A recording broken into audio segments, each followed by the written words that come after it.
Here. Mr. Lamb? Mr. Frazier? Here. Mr. Ricciardi? Here. Ms. Jordan? Here. We have 5 members present. Thank you, Ms. Walker. I pledge allegiance to the flag of the United States of America and to the republic for which it stands, one nation, under God, indivisible, with liberty and justice for all. Everyone will silence their cell phone. The first item on our agenda is presentation of joint resolution of recognition of the Parks and Recreation Month, City of Southfield, July 2014.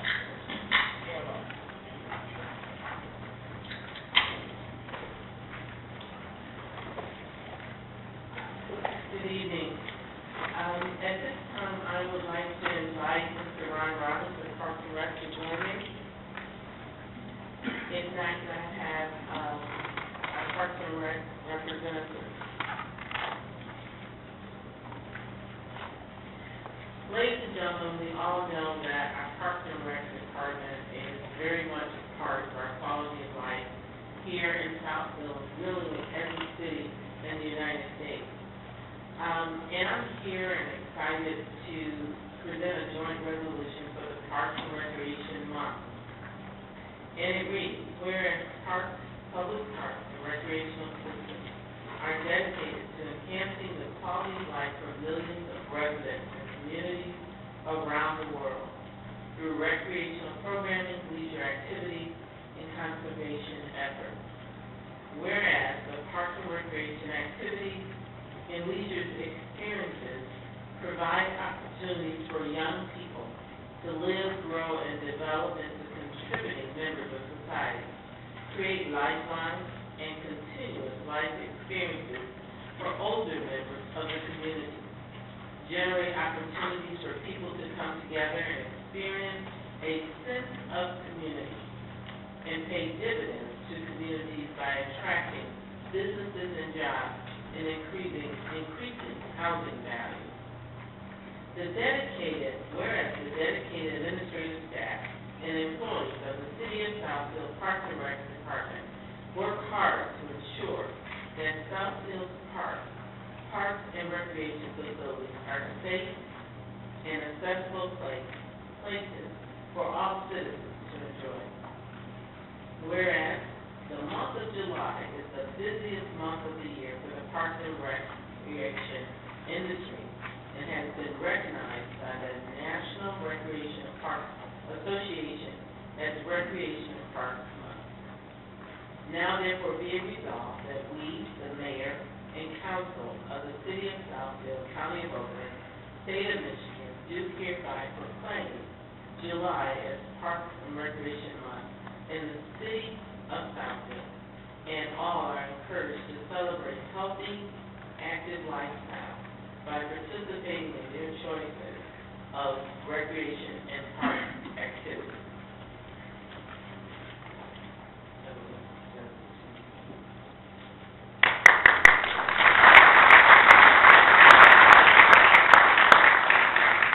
Presented this proclamation to Mr. Glock, our acting director of Parks and Rec in the City of Southfield. And some very important things were stated in the proposal. We just had a delegation to visit us from Korea, and one of the things they highlighted in their visit was their parks and recreational facilities that they had. So while we here in America embrace our parks, the other thing that we have to be so clear about is that the woodlands and parklands that we preserve are those green spaces, and it's our dedication to the environment, to balancing the development of green space. And not to mention, so many people approach me and said, you know, I grew up in Southfield and I played at the ball diamond, or I played tennis, or I was in a swimming club, or I skated. And those lifelong memories and friendships continue. We play an important part in society through our Parks and Rec department. I just want to say, as the mayor, and join with the council, that we appreciate everything you do. We are often engaged in dialogue for how we can continue to reinvent and make our Parks and Rec facilities better. You know, I truly love my Englewood Park, But we have, in the city of South, I think you've done a tremendous job, and I want to thank you for your leadership and thank all the employees who work with you to make that happen. So thank you so much. Thank you. Mayor, Council, good evening. Thank you very much for this proclamation. Hopefully I'm an evil understudy for Mr. Roberts. He's stuck in traffic. As soon as I'm finished, he'll probably show up. But I just wanted to take a moment, thank you all for this recognition, the hard work of our staff, and serving the residents and the community in general. We have just about everything this time of the year. If you're 4 or 104, we have every activity. Our numbers are doing very well this year in terms of golf camps, summer camps, special events. Tonight we have Park It Burn. It's a free event featuring Cloudy with a Chance of Meatballs, too. And tomorrow night, same location, our gazebo concert series continues, featuring the Southfield Orchestra. So please come out and join us in these great events. Thank you.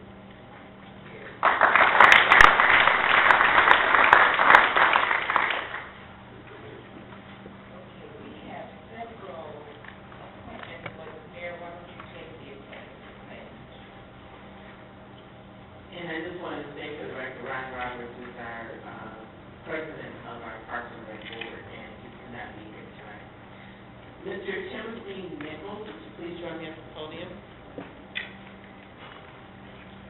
You know, it's important that we as elected officials get into the neighborhood. And so one night while I was having dinner, we talked, and he shared with me his desire and love for what we do in the city of Southfield. And we continue our dialogue, and we're here at this point. But I have an appointment for you, Mr. Timothy Nichols. He is a resident of Southfield for over 25 years. He brings a background as a carpenter and an architect. And I strongly believe the addition of Mr. Nichols to the commission will bring an added value to our current city planning commission. With the approval of an honor providing the term of Mr. Nichols will run through July 2017. And if you want, Madam President, we can wait until the rest of the contract. We'll do it all at the same time. And I'm going to pause here because I do see that Mr. Roberts just came in, and we're going to give you an opportunity, Mr. Roberts, if you have to come forward on behalf of the Parks and Recreation Board in receiving the acknowledgement.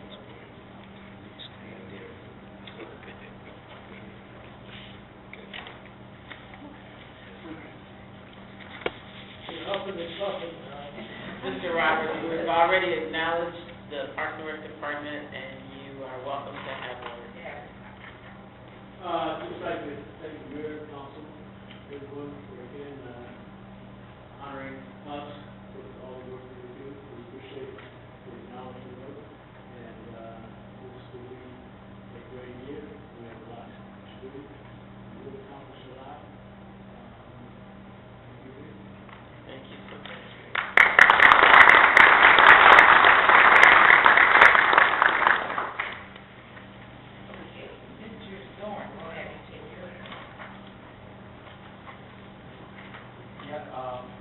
Yes, Madam President, tonight I'm excited to announce the appointment of Alicia Mickey Lumpkin as our purchasing agent. We discussed this at last Monday's meeting of the whole, and I believe She's here. she is in fact, but I'm asking that I am recommending that she be appointed the city's purchasing agent.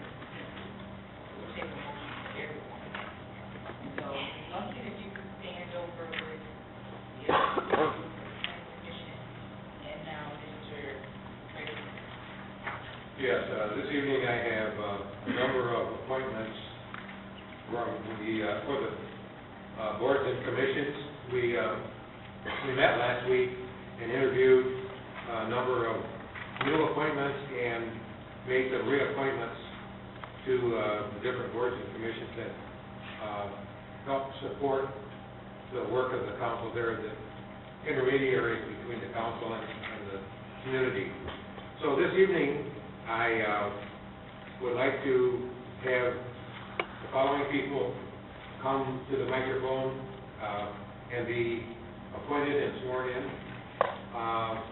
Marilyn Hawker, Denise Robinson. Both of these ladies are being appointed to the Commission on Senior Adults, or COSA. Appointed to the Historic Designation Advisory Board, Mr. Jim Lemire.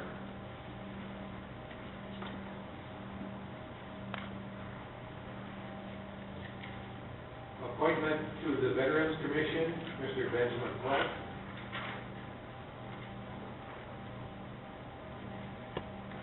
Then we have several reappointments. Reappointment to the Board of Review, Mr. David Kosky and Ms. Angelina Waller.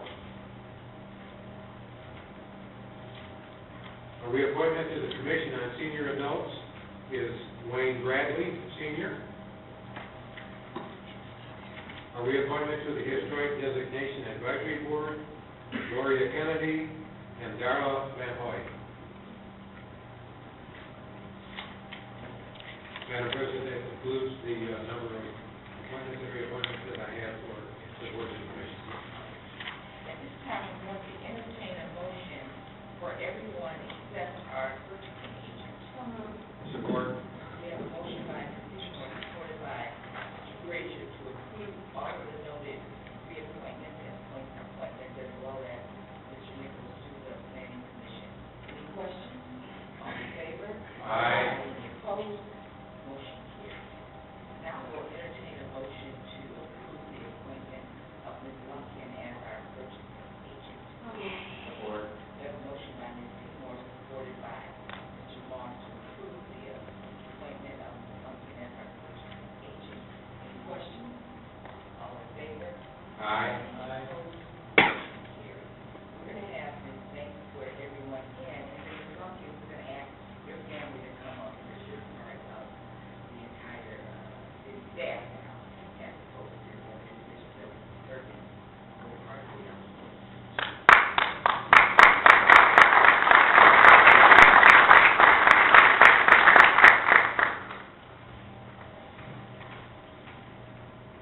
If I can have everyone raise their right hand, please. Do you hereby swear or affirm that you will support the Constitution of the United States, the Constitution of this state, and the Southfield City Charter, and that you will faithfully perform the duties to the Board of Commissions to which you were just appointed or reappointed to, in and for the City of Southfield, County of Oakland, State of Michigan, according to the best of your ability? I do.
It's taller than you. And you have on heels, right? Yes.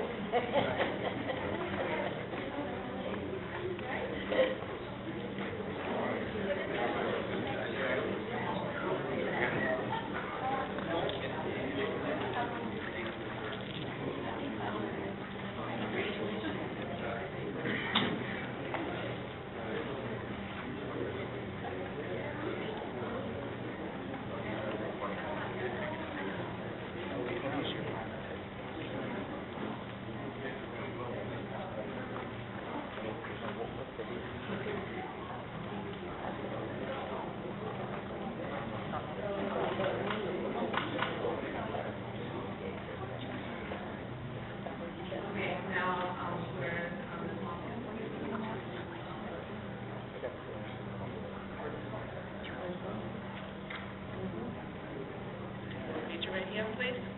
Do you hereby swear or affirm that you will support the Constitution of the United States, the Constitution of the state, and the Southfield City Charter, and that you will faithfully perform the duties as purchasing agent in and for the city of Southfield, county of Oakland, state of Michigan, according to the best of your ability? Congratulations.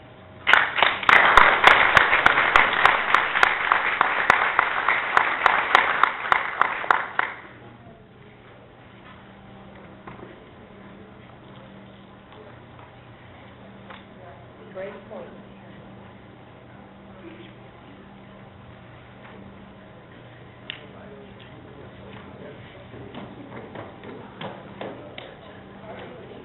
Maybe like I said, in this opportunity, first I want to say thank you to Ms. Ray Condell, the former person.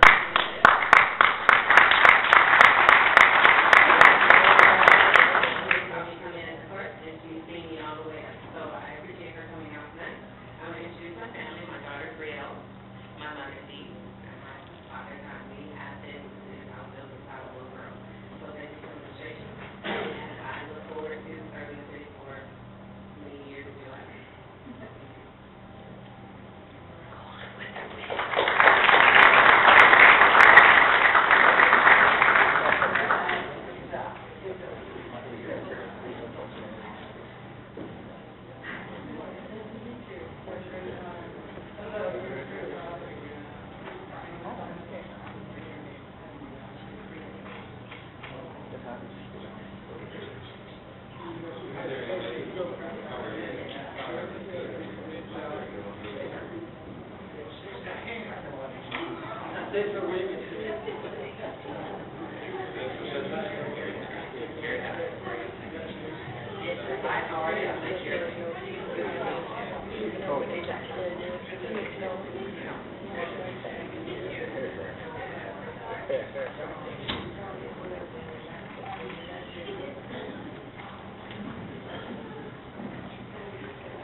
Hey, Ray, why don't you stand up, come up here?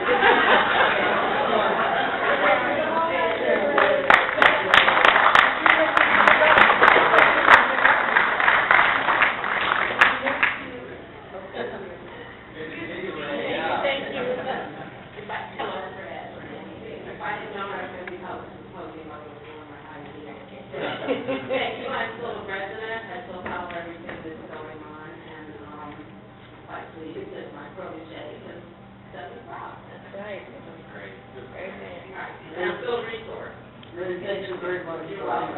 And we're very happy that you trained her so well. Thank you. Thank you.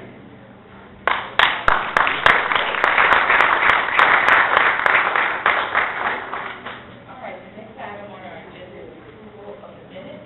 Madam Chair, I move the minutes of, committee of the whole, May 5th, committee of the whole, May 12th, committee of the whole on May 19th, the regular meeting of May 19th, all in the year 2014. Support. We have a motion by Mr. Cox, supported by Mr. Frazier to approve the minutes as noted. Any questions? All in favor? Aye. No opposition, motion carries.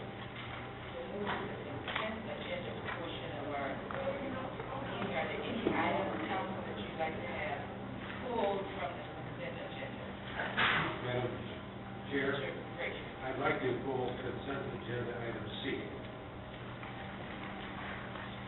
So we'll start with the consent agenda. Item A is the approval of the renewal of telecommunications service agreement between the city of Southfield and AT&T Global Services in the amount not to exceed $85,000. Consent agenda B is receipt of bids on the printer and fax cartridges and computer storage media for essential services department with an amount not to exceed $16,420. Consent agenda D is the consent to ownership change of the investment manager of the Southfield Employee Retirement System to the investment management agreement with Munder Capital, from Munder Capital to Victory Capital Management. Consent agenda item E is to authorize the revised contract linked to Southern South Asset Management LLC, small cap manager for the city of Southfield, employee retirement system. Consent agenda item F is the approval of the agreement for the rehabilitation of 11 Mile Road from Easterly, with the amendment as made at our COW meeting earlier. Consent agenda item G is to authorize the grant application to the Michigan Municipal Risk Management Authority program for the installation of digital security cameras, electronic files, and other security devices for both the former library and the north end of City Hall. And consent agenda H is the Smart Zone Joint LDFA extension as indicated by the Michigan Economic Development Corporation to continue to finance its own activities. I'll entertain a motion.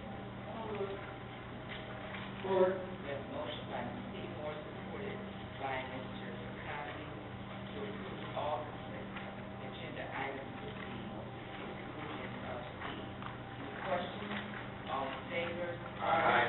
Motion carries. Now we will move to the consent agenda item registration. I really don't have a problem with agenda item C, except I have a question. Isn't this the area where we're going to reduce a lane? The answer is yes. And are we going to coordinate removing this traffic light with the reduction of the lane and a repaving?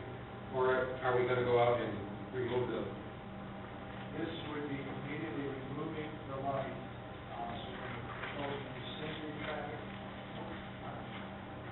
We're proposing to rescind the traffic order that install the light, then Oakland County Road Commission Company remove the light. I'm going to propose that at the August 11th count, I'd like to do an on-site meeting to take a look at what we're proposing conceptually when we have mentioned about reducing a lane. So you're correct, this is the area that we will be reducing one of the lanes, but we've not finalized that plan. engineering part of it? Yes, and if I may turn to our city engineer, acting city engineer, Lee Shows, if there's anything she'd like to further add.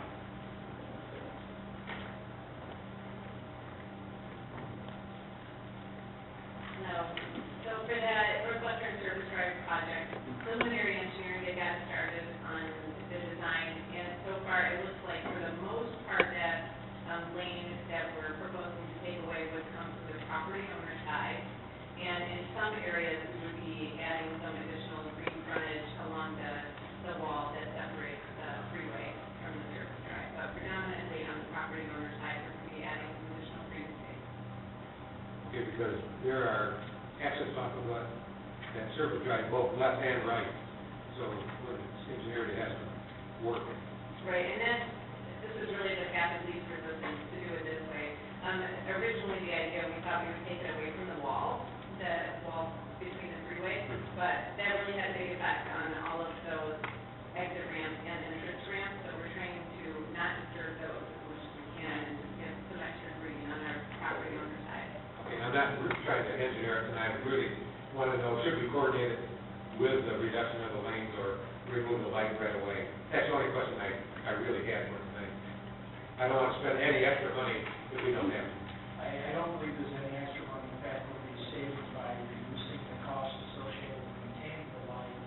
The light itself is outdated, is part of the reason the road commission did our staff did the evaluation. We don't feel we needed at this time. We went to the property owner, Northland, Superintendent Casey. They concurred with that recommendation. And I think you're touching on the purpose of the August 11th meeting. We'd like to have council's buy-in on reducing this lane as well before we proceed to further engineering. Okay. Yes. Directed through the city administrator and also engineer. That ramp comes up at an angle onto that service drive, and it's difficult to turn and look left because it's an angle. If you were removing that lane that is next to North Line, can you make that possibly a T where they would have a yield there, the yield sign, replace the sign? Is that a location where it's currently just a merge?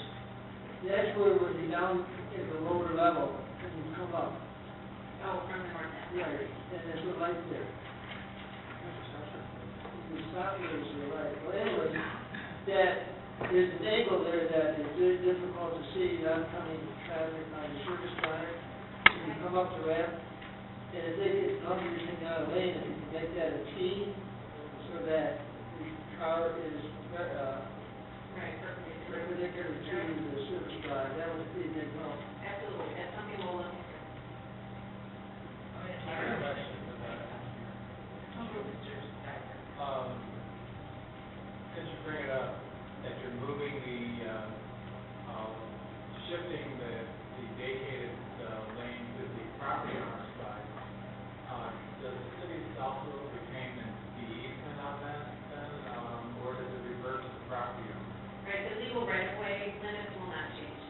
There will just be extra green space at our property. Sometime in the future, we decided to have 3 lanes again, we wouldn't have to go and buy an easement. Correct. Thank you. Motion by Marty, Support.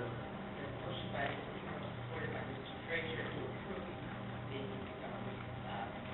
traffic agreement, to approve traffic agreement of Western Drive and the Northland Lower Capital Exit. All in favor? Aye. Opposed? Aye. Motion carried. We will now move to the public hearing portion of our agenda, Mr. Frazier.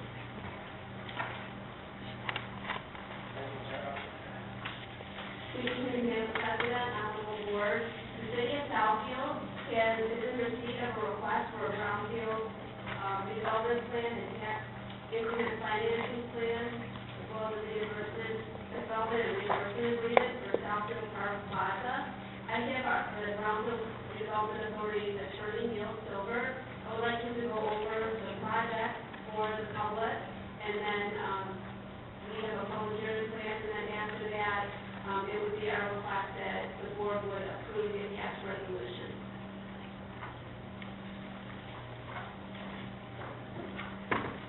Madam President, Councilman, Neil Silver again, acting as attorney for the city of Southfield Brownfield Authority.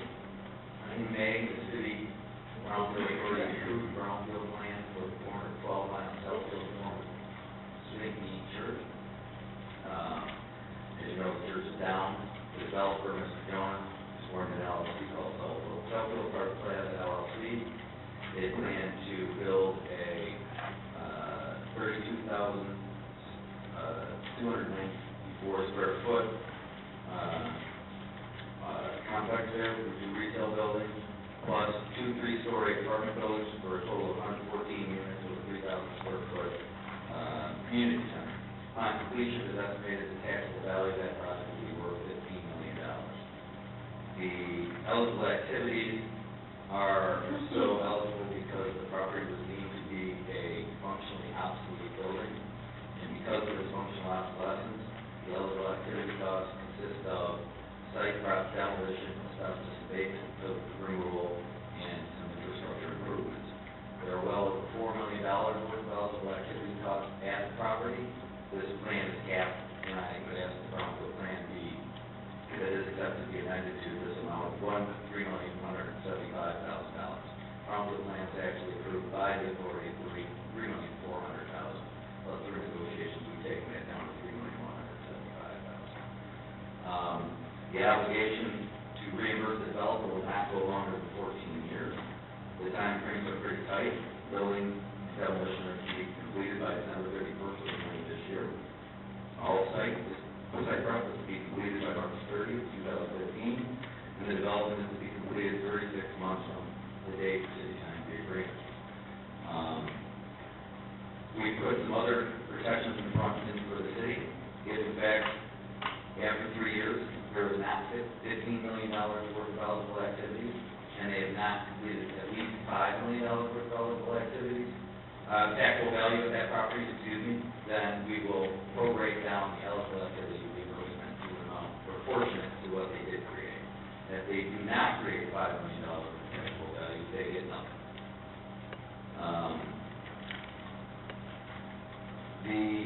We are not reimbursing any interest costs, and in consideration for this, the developer is granting on demand the right of way along Southfield Road. They will be allowed to use that right of way for horizontal construction, meaning parking spaces and green spaces. And at the time the city demands that it needs that area for expansion of Southfield Road, they will have to give up that property. So it's own it. They'll be operating on it. We might have that information.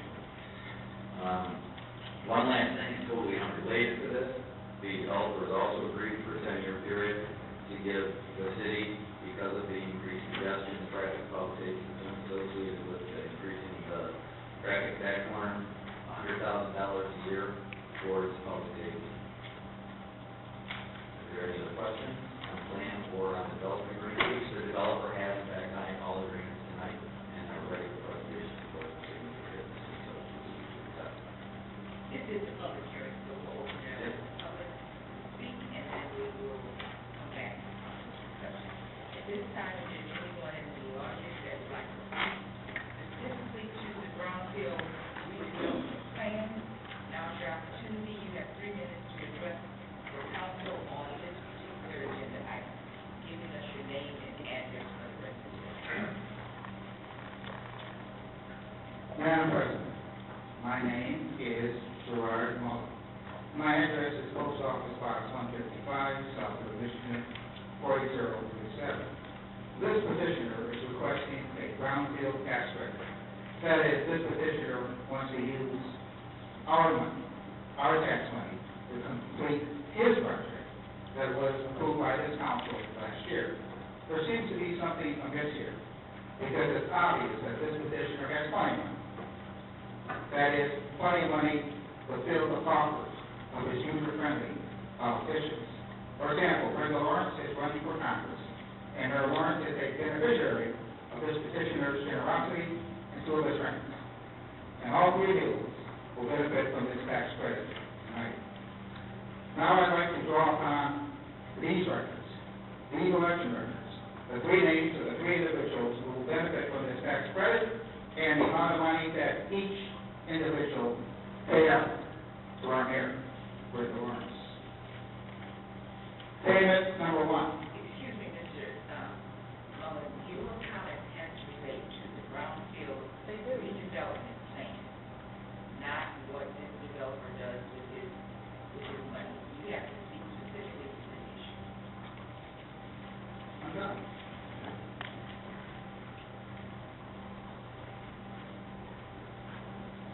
I think the address is not appropriate because we didn't get the attorney's address on this record, so I'm not going to give one, and I think residents know how to reach me.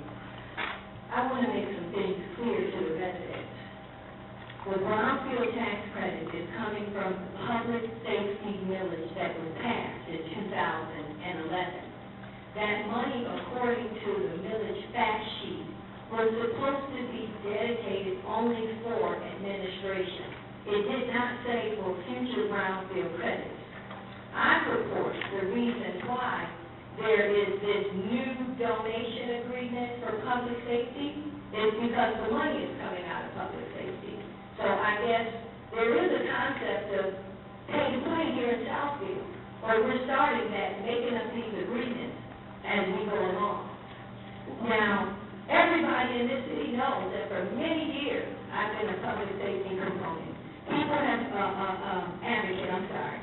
have heard me say that the most important thing in the community and the strongest thing in the community is its public safety and nothing else.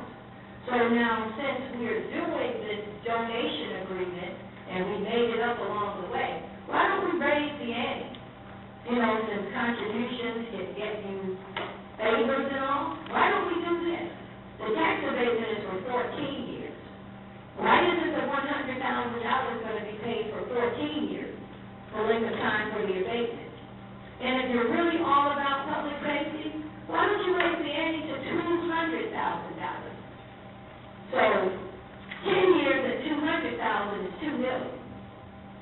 4 more years times $200,000, add that.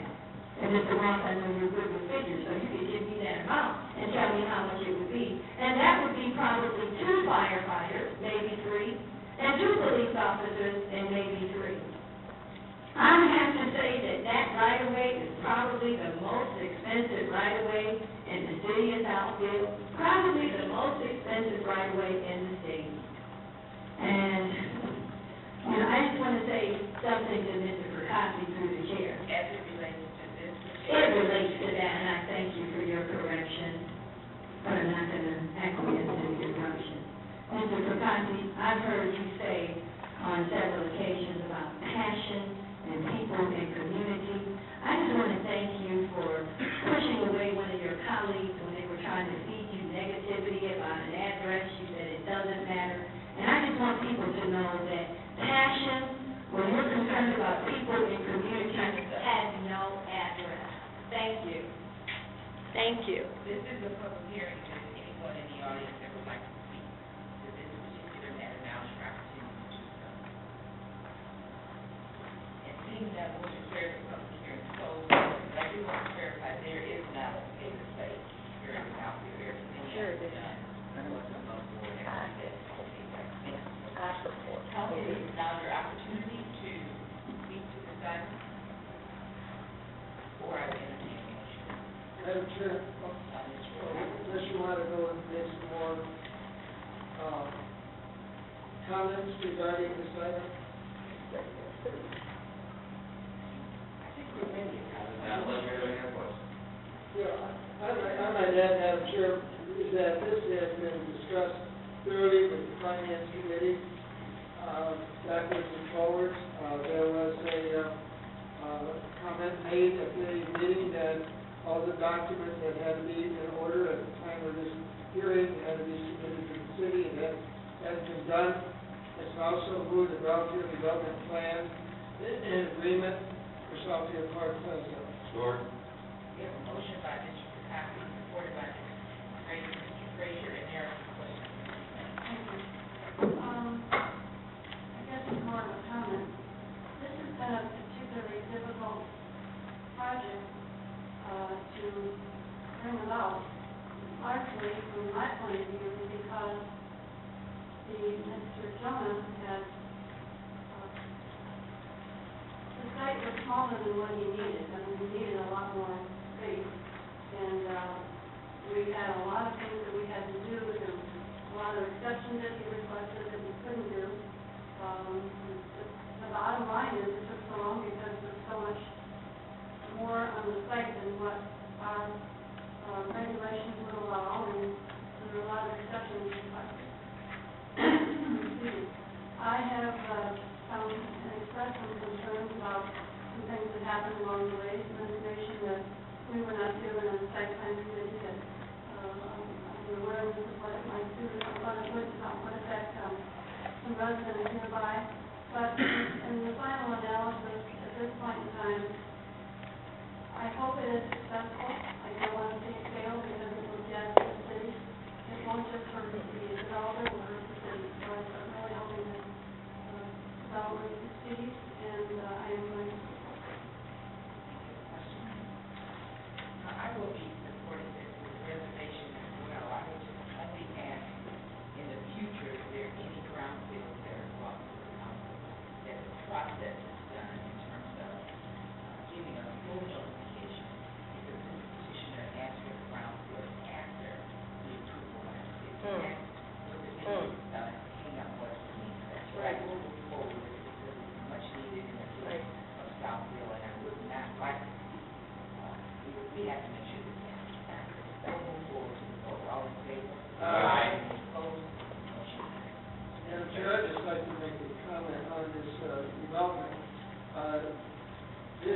development, of course, was the Walmart site.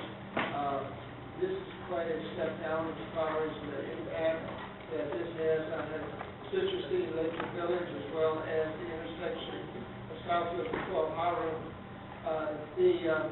Not only is it changed, but we have an Applebee's going in, which we didn't have originally. We have a shopping strip that is being done in the last few years. And we also have multiple.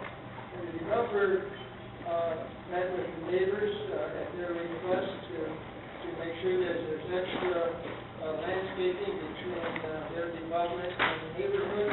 I think the chairman has done everything he could to provide a nice development for the city of Southfield. And for that reason, I have supported this brownfield development. And when St. Dean was here, which church I got married in, never paid any taxes, so now we have an economic development that will pay taxes to the city of Southfield. Madam President, Honorable Board, I'd just like to say thank you. Sir? Dan, can't hear you. Can you hear me?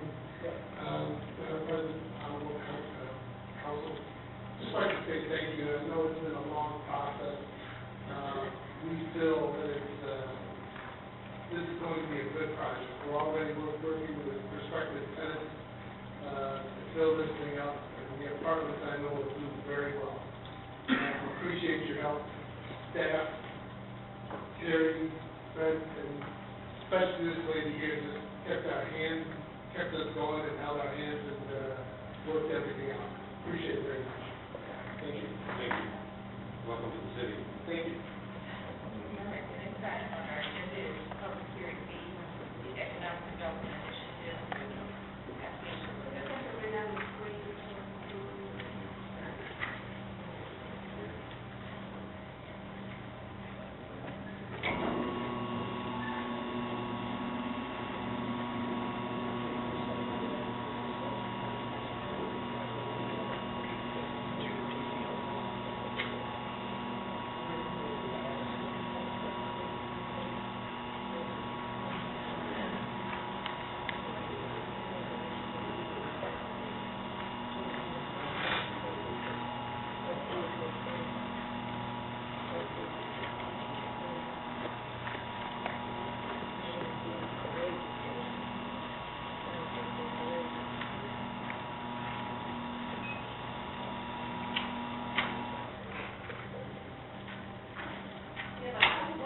hearing for the Economic Development Department. The next one is for Federal-Mogul Corporation.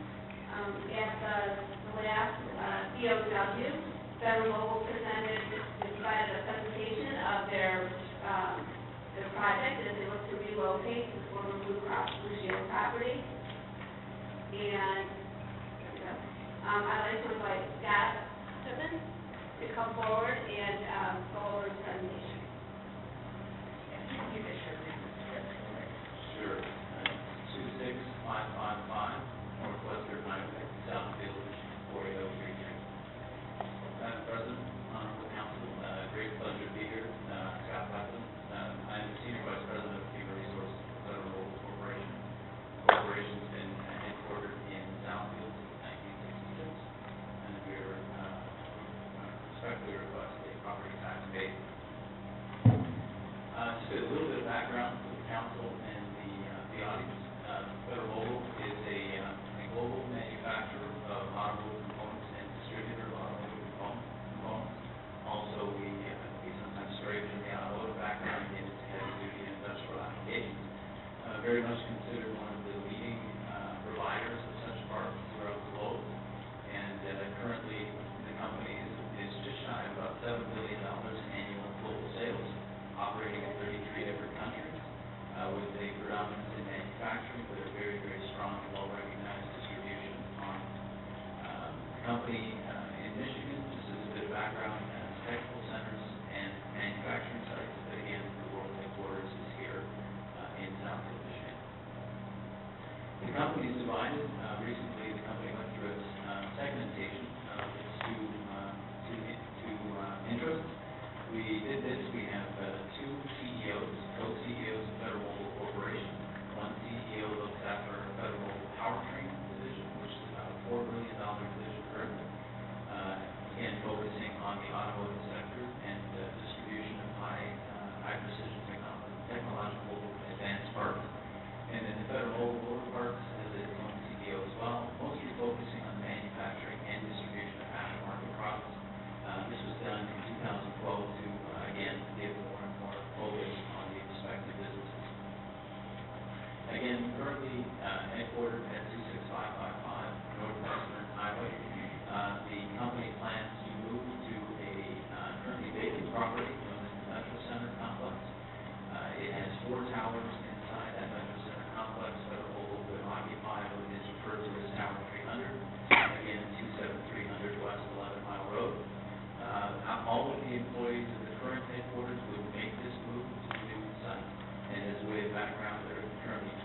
Again, a little bit of background again, since 1966, we've participated in a number of charitable organizations, as well as providing some help to local initiatives in the city, whether it be Southfield Public Schools, public safety, and of course, as you can see on the slide, a number of charitable organizations that again give to predominantly children and education, which are two of Federal-Mogul's platforms initiated in 2012 as our charitable focus going forward.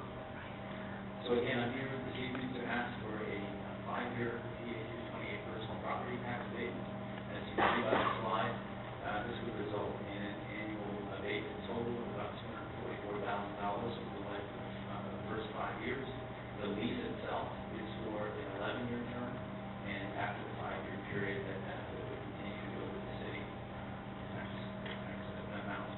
Again, it's important to note that this does not include the real estate tax-based improvements that would result from our investment renovation. Thank you. Madam Chair? Thank you. I would like to add just a couple of other points. At this time, we're looking to place this project into the district that was established in April 28th earlier this year. We had already established the district over the entire Metro Center complex, so this is placing it in that district. As well as the owner of the property, Council President Jordan and myself met with Mr. Wilson. He did announce that he was making an $8 million investment at the site in tenant improvements, which includes landscaping improvements as well as parking lots and some other amenities. The result of that investment will increase the city's assessment on that property. So when they purchased the property, the city worked out an arrangement with them that as the property builds up, their assessments will increase based on those new tenants. So that is the real taxes that the city will be collecting. This is a public hearing, if there's anyone in the audience that would like to specifically to the application from Federal-Mogul Corporation and our economic development initiative here.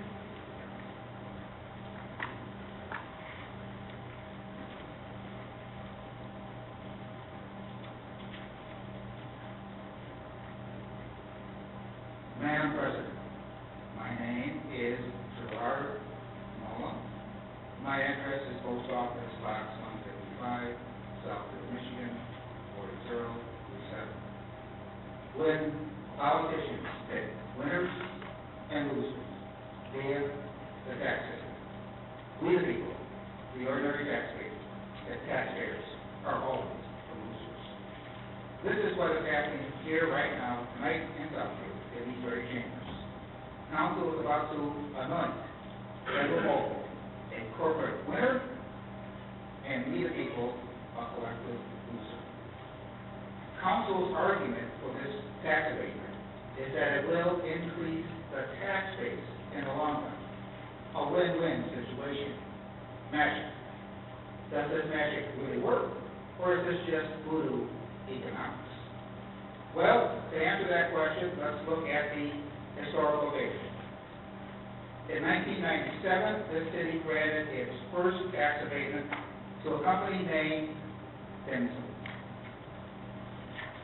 Since then, Denzel has been continuously on the public dole and is scheduled to receive corporate welfare checks running through to the end of 2018 for a grand total of 21 years of tax abatement. I'm going to ask you to speak directly to the personal property tax exception as it relates to the Federal-Mogul. Well, I'm just telling you that it doesn't work. Well, I want you to speak on this particular item. Start out again.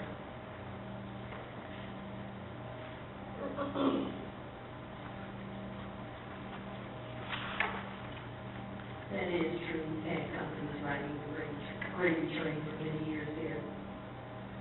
I want to say to the people, according to the acting business development person, that Federal-Mogul very conveniently joined the Southfield Chamber prior to coming for this tax abatement It doesn't look too good. It's a fine line. I purport that it was stated, if you're a member of the chamber, it could help you, because that's usually a follow-up question by members of council. Are you a member of the Southfield Chamber?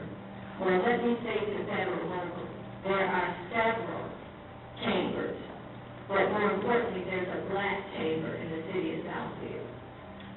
The president knows that because she's so Mr. Chairman, I'm going to ask you the same thing. Speak directly to the application from Federal-Mogul Corporation for personal property tax.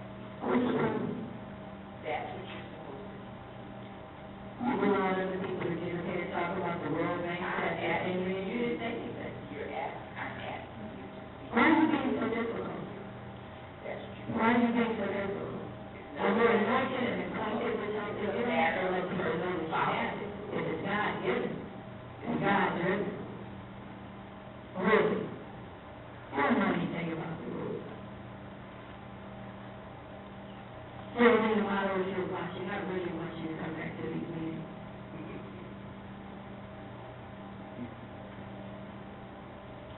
So you're done. Oh, I have 3 minutes. My 3 minutes is not up. Okay, we're going to ask you to leave because you're not speaking. I have 3 minutes. I'm going to ask our police officer that's here to remove him from, I'm going to ask you to come forward.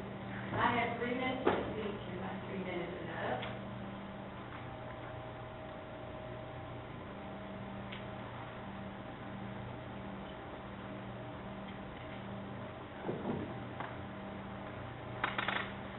Just leave now for the rest of the meeting. Yes. Not for the rest of the meeting, just me going right now. Just for this public hearing. This is a public hearing. If someone in the audience would like to speak on this particular matter as it relates to the application from Federal-Mogul Corporation for personal property tax exemption. Yes. Stephanie English, 24011 Wildbrook Court, Southfield, Michigan, 48034. And I come specifically this evening to support this for the request for Federal-Mogul. They have been holding down a very prime business corner for 40 years. When I started my working career, I worked across the street at Delta Airlines for 10 years.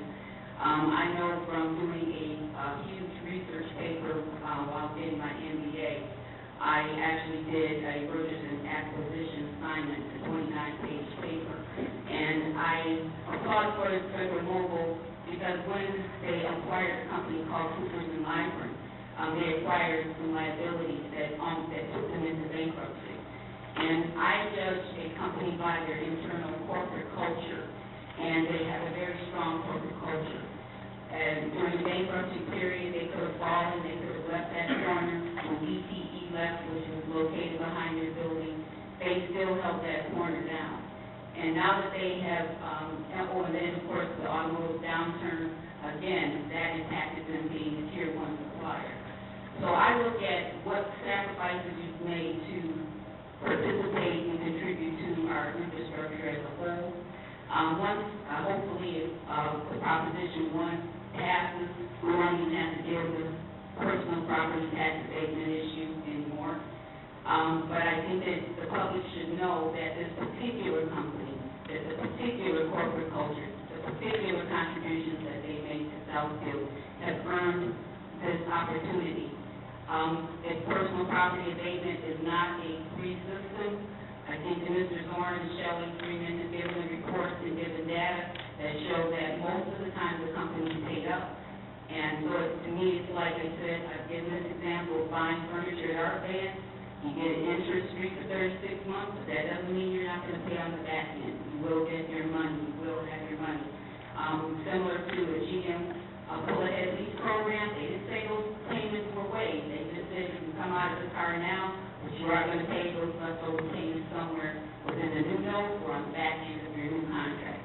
So with that being an example, I think that the public, could relate that this is the same type of program. They are going into a building that you guys really wanted to be filled. It's one of those places that it was hard to find another corporation come in and fill it on the 11-mile, the 11-mile location. And so we have to help them do their expansion, because they are actually making improvements to the location. But I just think that as a company, they've earned it. Is there anyone else in the audience that would like to address the council? Come to the podium now, sir.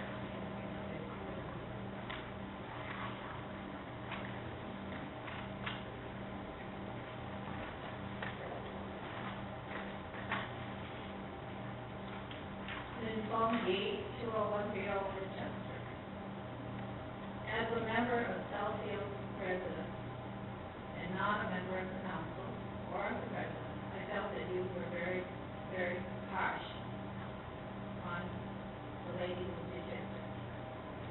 I happened, as a member of, how can I say it, the corporate culture of Sears Holdings in the past, I do know that corporations are not always lovable, sweet, and careful of the activities that they show, okay? I want you to say this, do that. I happen to know several of people who were employed by this corporation. And no, their heart is not in Southfield. There are 60 people that I know who are not treated properly when they work in Southfield. So please, do not just say everything is sweet and nice and wonderful. Be careful. Thank you. Is there anyone else in the audience that would like to speak on this? Seeing none, we'll declare the public hearing. Yes, thank you, Madam Chair. This is very strange. Federal-Mogul is such a highly regarded company in the automotive supplier industry. Outstanding.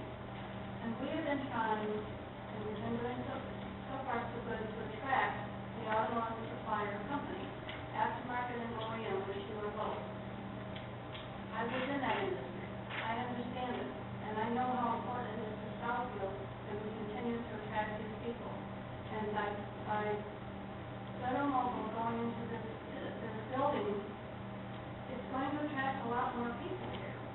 And I am so in favor of this. It's hard to get tax abatement. It's not always easy.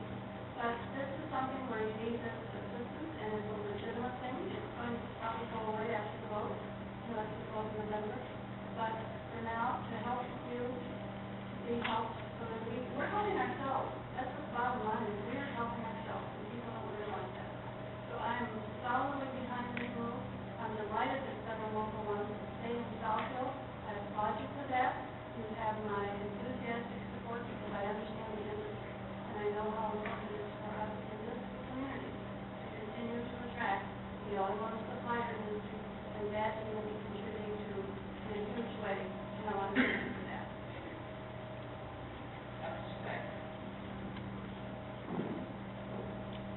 Good evening. I was sorry to see you, see Federal-Mogul give up their iconic headquarters, but this is a corporation that's been in Southfield for 49 years. The company has had its ups and downs from time to time, and has also survived, and I'm impressed with the new structure of how you've divided the interest of the company and the leadership that goes with that. We, as a council, we always take a lot of heat about tax abatements. They're, I think, widely misunderstood. This is about economic development. I would have hated to see Federal-Mogul leave Southfield. I know you were looking elsewhere, I believe in Farmington, and I just thought that we can't let this happen. We need Federal-Mogul has had its world headquarters here for 49 years. It's got to be here for much longer. I just want to say about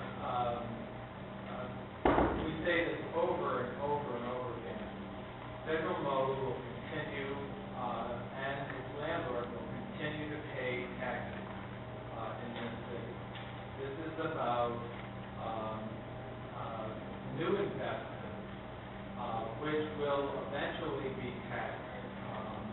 And as Stefan has seen more before me, we have a building that has sat vacant on 11 Mile Road for several years now.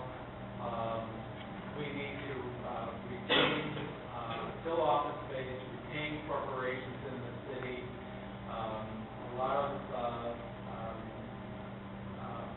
companies have options, and we're seeing some of our companies go downtown now, which is reversing a decade-old trend. So I will be supporting this tax abatement. And I want to say to Ms. English, we don't always see eye to eye on things, but I do appreciate the fact that you understand tax abatement and that you have you've articulated it beautifully. This is really about spending money to make money. Put a little out, and it will come back. Plus, all of the allied, and you pointed out the PowerPoint, the hotels, the gas stations, the stores, the restaurants, all of the allied businesses that spin off from having your 700 employees still in this city. That's a lot of capital, and it helps a lot of small businesses. And again, I will be supporting your request. Support. Motion by Ms. English, supported by Mr. Frazier. Mr. Long. Yeah, I wanted to echo Councilman Cyber's comments, and I can briefly sum it up because as we were at the meeting, at the study session last week, the alternatives of not approving it are two vacant facilities in the city of Southfield. Now we have one that is going to be rehab, and going to have a lot of investment in it. It's been vacant for about 3 years. And then there's an opportunity for the city to work to market the facility that the petitioner is moving out of to create a lot of opportunity. So this is more than just your standard tax abatement request. This is an opportunity to infill a location that's really a prime western entrance to our city, and an opportunity for the city to be on alert to look for a location to move into this facility that you're vacating. So I will vote in favor of this as well. Okay, I have a motion by Ms. English, supported by Mr. Frazier. Any other questions, Mr. Frazier? Yeah, I'd just like to say that I look at this as almost an academic exercise. About 2 weeks, probably won't make any difference anyhow. If you came, middle of August, you'd be just a spectator in the audience because you wouldn't even be asking for a personal property tax abatement, because if proposal 1 passes, it's going to go away anyhow. So all of the sword rattling and noise at the microphone about how bad this is, it's going to go away anyhow. Again. I just want to say something about this personal property tax. I have never thought of paying any tax. And there's a commercial on television right now about somebody paying it, and then stops paying it, and you keep paying it. I think that is the most unfair tax that I've ever seen in my life. And I'd like to see it go away. I mean, we need money, there's no question about it. All communities need money to support government and what people need. But that is, to me, the worst tax. It just doesn't make any sense that you keep paying a tax on what you're using to make business. I almost wanted to say demonic, but I think I should say it. Anyway, it's bad. All in favor? Aye. Opposed? Motion carries. And in your case, let's go. Thank you for your commitment. Thank you very much.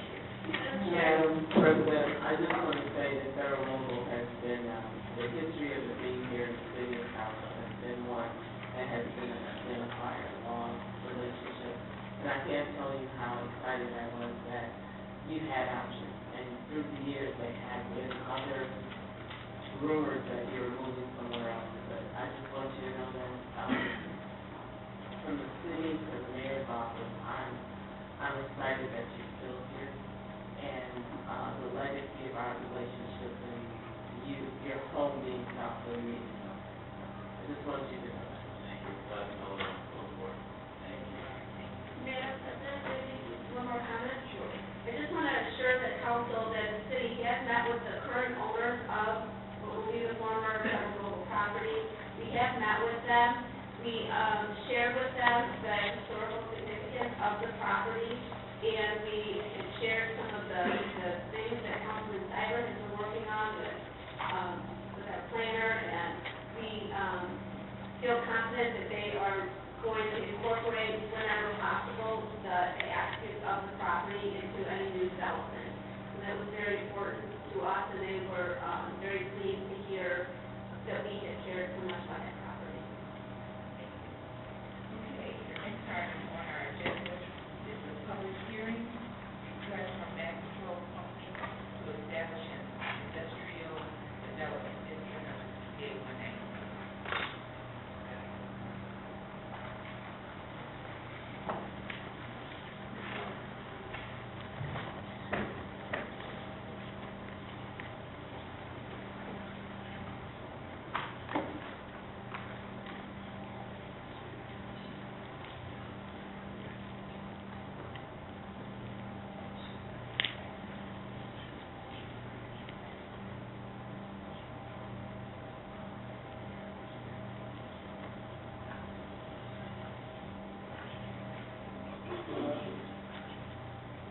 May I just state that we didn't go on to the next hearing, which is a public hearing on Maxitrol Company. Make a presentation, please. Very good. Honorable Board, the next presentation that we have to show more of the investment in the city of Southfield is from Maxitrol. They're a wonderful company that has been in the city for many years, and John Maurice is representing Maxitrol in this presentation. Thank you, Madam President and Honorable Council. My name is John Maurice. My business address is 20700 Civic Center Drive. And I want to send apologies on behalf of Chris Kelly, who was here last week. He's the CFO of Maxitrol. He has a long-standing family vacation that he had to attend to this week. So he sends apologies, and I hope that I can fill his shoes in this presentation. As you can see on the first slide there, this is the way that the building takes business. Maxitrol's had their headquarters here in the city of Southfield since 1960. They have 4 locations within the state, including 3 here in Michigan and 3 overseas locations. Maxitrol was established in 1946 and moved here to Southfield in 1960. You can see that they acquired in 1993 German company, and Maxitrol's main business is providing gas regulators and other machinery equipment for the natural gas industry. And we have 60 employees here in Southfield, 230 all in all in Michigan. We're looking to grow that number located here in Southfield with this expansion and renovation. This just gives you a little bit of background about our company. More than 1,600 customers and 12,000 customer orders annually through the product platforms and things that I don't know enough about, but the engineers in our company can tell you more about. These are some of the certifications that we have. We're certified in multiple countries around the world. And these are some of the industries that our parts can be found in. Chris told you last week, if you have a gas oven, then likely you'll find our product on the inside, regulating that gas flow, industrial burners, ovens, both for consumer products and for commercial industrial uses. There's a picture of some representative items that are in our inventory. And these are some of our higher tech items.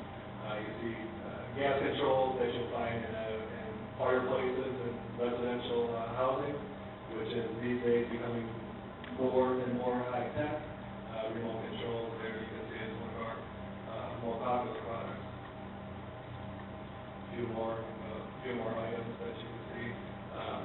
The gas outlets there are basically a plug and play for exterior items where you can plug right into a gas line and then disconnect and be moved to a different location. This is an artist rendering of our facility. This project is going to entail an addition to the facility as well as a renovation of the existing square footage. We're adding 11,000 square feet and also renovating some existing square footage there. And you can tell from the existing photograph at the beginning of the slide shows Chris Center's all of their buildings in Michigan basically look like 1960s era schoolhouses. So this is going to be a great addition to the Telegraph corridor. And although right now it doesn't look like this, I think you're going to be very impressed at the end of the year when you go by this facility and see what an improvement Maxitrol is making to the Telegraph corridor. This is a different view from the southeast corner, showing the employee and visitor parking lot and some landscaping that we have there and some architectural touches on the road that makes it a pretty interesting looking building compared to what it looks like now. It's just another aerial view showing the parking area again. This is from the south looking north. These are some of the companies that Maxitrol does business with. Their employees. Chris said that they go out every day to eat and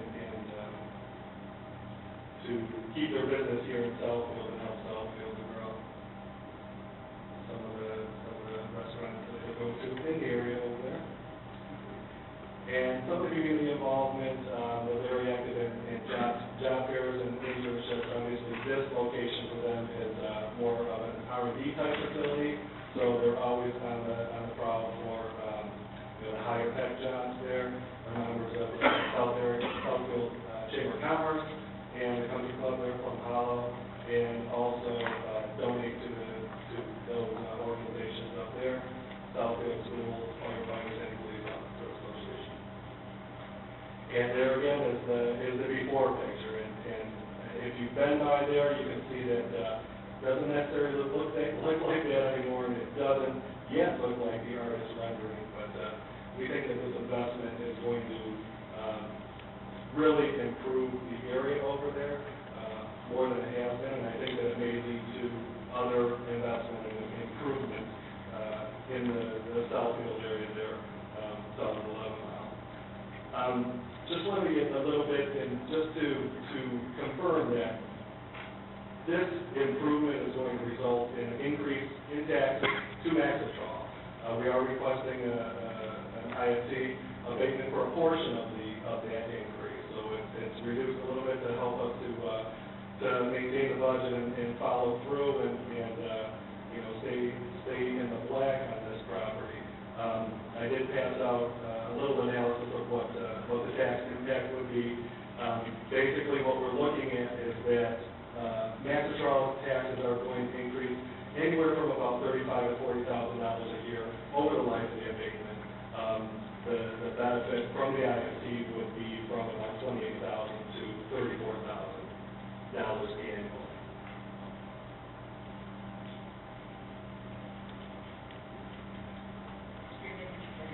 I just wanted to add a couple points regarding this project.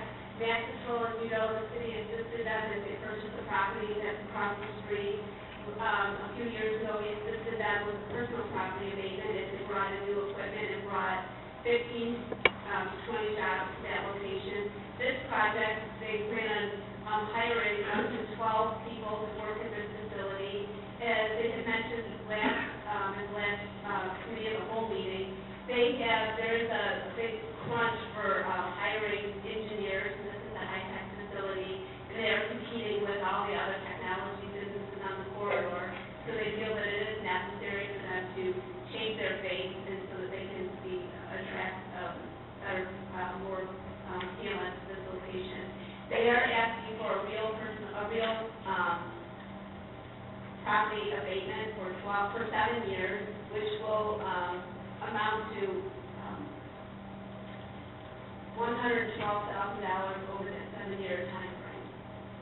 And so at this time, we would like you to open a public hearing to establish the district, and then upon closing that, open one to place the property in the district. Thank you. All right. We will see two public hearings that is related to Maxitrol. The first is to establish an industrial development district under the PA Act 198. If there's anyone in the audience that would like to speak on this matter, now is your opportunity to do so.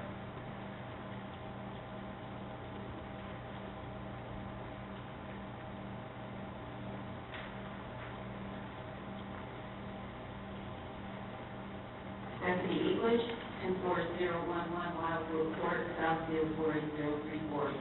I think in this presentation, the most important phrase that was given by the gentleman is he's asking for help on this project. He's asking for help to maintain the company staying in the black. And I think that is a very crucial piece to any of the consideration for the tax abatement program. I understand, I read all of the literature online today, and I understand that this is really necessary so that he can actually request the tax abatement. I think the public should understand that. It's similar to if you have a car and you need to change it over to a nonprofit status. You have to go through changing whatever methods you need to change so that it can become a nonprofit entity or whatever.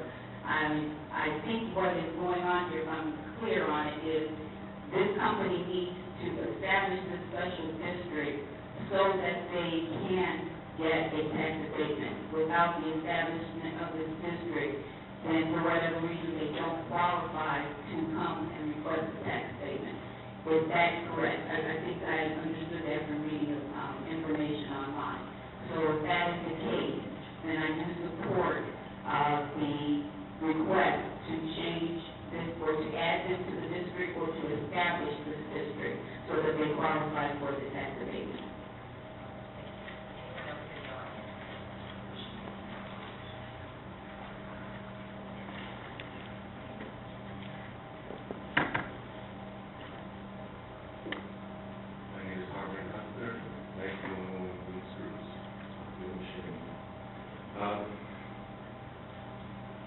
Like Ms. English, I do support Maxitrol for the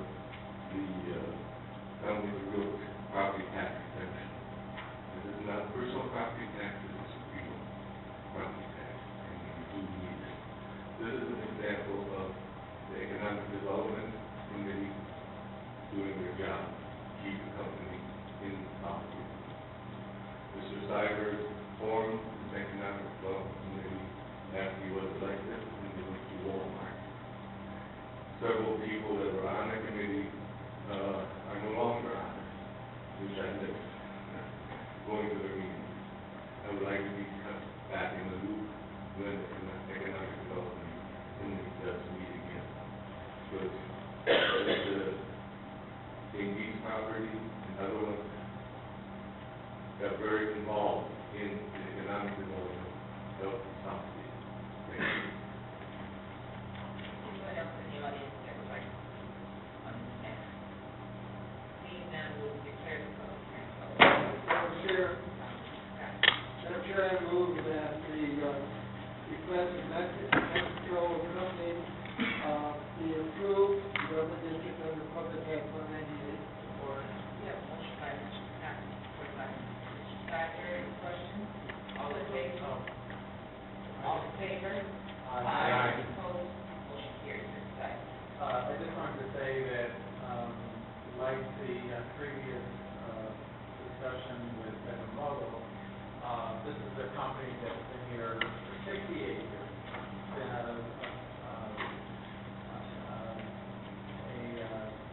located on Telegraph Road, a staple of Telegraph Road.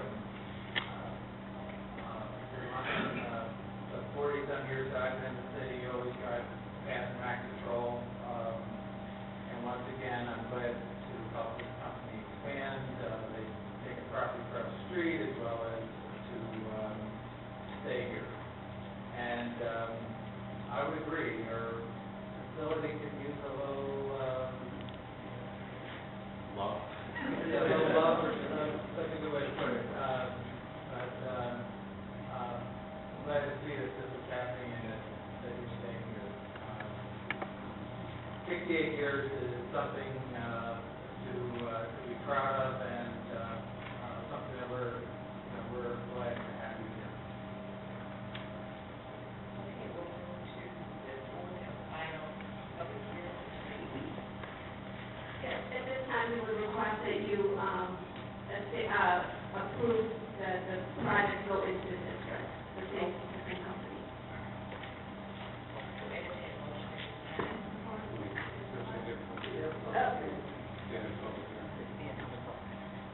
Is there any requirement in the state law that requires a separate public hearing? Thank you. So this is a public hearing for the application for Maxitrol, the real property tax exemption. Is there anyone in the audience that would like to speak on this?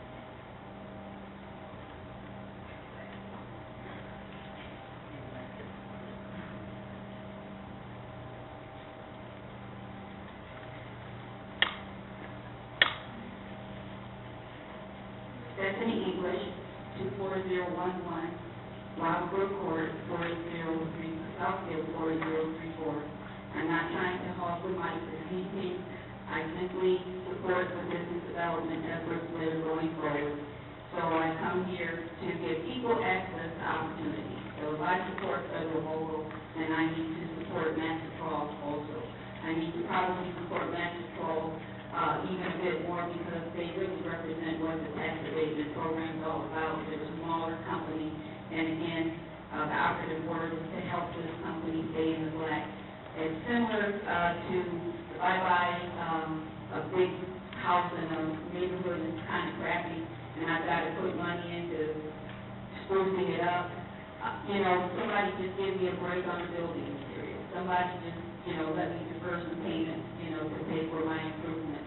Eventually, when I finish that house and I have it all spruced up, my taxes will go up. I've improved, the neighborhood I live in, my neighbor's property values increase, and I think that that's a relative example of how we can look at this particular situation, and again, why it's valid and why it's appropriate for our city. We need to be business friendly. I know that there is definitely a need for highly skilled engineers with these companies, and a lot of the younger engineers or the younger people that might want to relocate and work for this company, they are looking for a little snap, crackle, pop in terms of the appearance of the building where they're going to be working. And so it does need, just some support to make sure that that infrastructure stays as polished, stays as current and forward-looking as it possibly can. So again, I'm not completely familiar with Maxitrol, but again, I just want to give equal access to opportunity and to support their request as I did with Federal-Mogul. Anyone else in the audience would like to speak on this particular matter? We have a podium, and you have 3 minutes to address the council.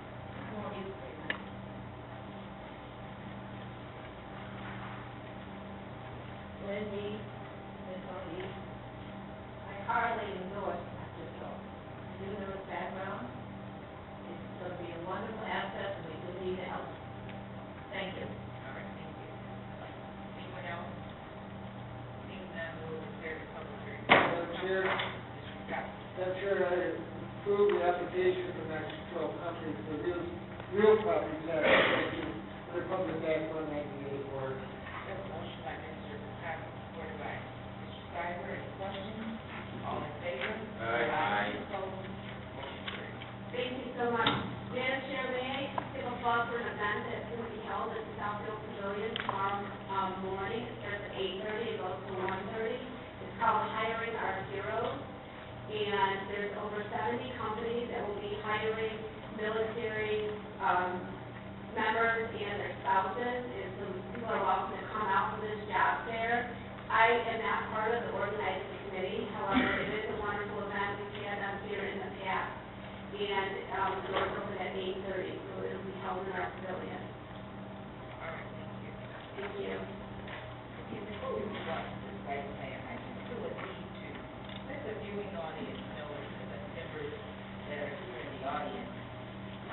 Southfield, we're conducting a business meeting, a professional business meeting, and as council president, I just cannot continue to allow persons to attempt to hijack these meetings, deviating from the topic when we're having a public hearing. You have to speak on that particular item. We as council, we work for all the citizens of Southfield, and again, we're overseeing a budget of over $160 million. And so we're conducting business, and this is not a time to attempt to hijack our company. We'll move to the site plan portion of our agenda. Madam President. Site Plan 1316 is the site plan review request of the Miracle League of Michigan on behalf of the owner, City of Southfield, to construct a 1,441 gross square foot concession building adjacent to Miracle Field on the north side of the property located at 26000 Evergreen Road. I have a brief video presentation.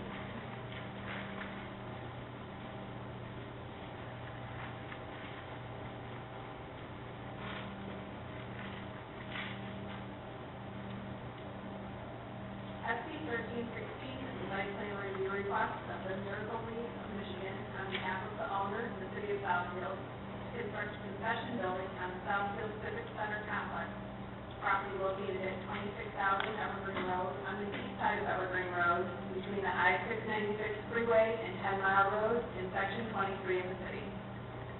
The subject property is zoned R2 single-family residential. The areas to the north, west, south, and east of the proposed concession building location are also zoned R2 single-family residential. With regard to the existing land uses, the subject property is developed with the Southfield Civic Center. The area to the north of the proposed concession building is developed with handball courts. The area to the west is developed with tennis courts. The area to the south is developed with an existing building used for indoor recreation activities. The area to the east is developed with the Miracle Ball Field. The Civic Center complex contains 103.97 acres of land with 1,461 feet of frontage on Evergreen Road and a depth of 2,555 feet. The submitted site plan reflects the construction of a 1,441 gross square foot concession building adjacent to the existing Miracle League Ball Field. The parking required for the entire site is 1,145 spaces, and 1,381 provided on the site. The elevations for the concession building indicate the use of brick, stone, and a metal roof and a baseball team. Landscaping on site exceeds requirements. A landscape plan will be developed by the City of Southfield. Issues considered by the Planning Department during the review of the site plan were site plan review standards of the zoning ordinance. The petitioner is to implement the recommendations made by the Southfield Police Department's Crime Prevention Bureau regarding site security. The proposal is in accordance with the Southfield Comprehensive Master Plan, noting city center sub-area for this parcel. The building facade is to have a baseball team. Additionally, the Miracle Ball Field will be developed as a future phase. An ADA connection will be made to connect the north library parking lot to the walkway on the north side of the main driveway that leads to the Miracle Ball Field in the future.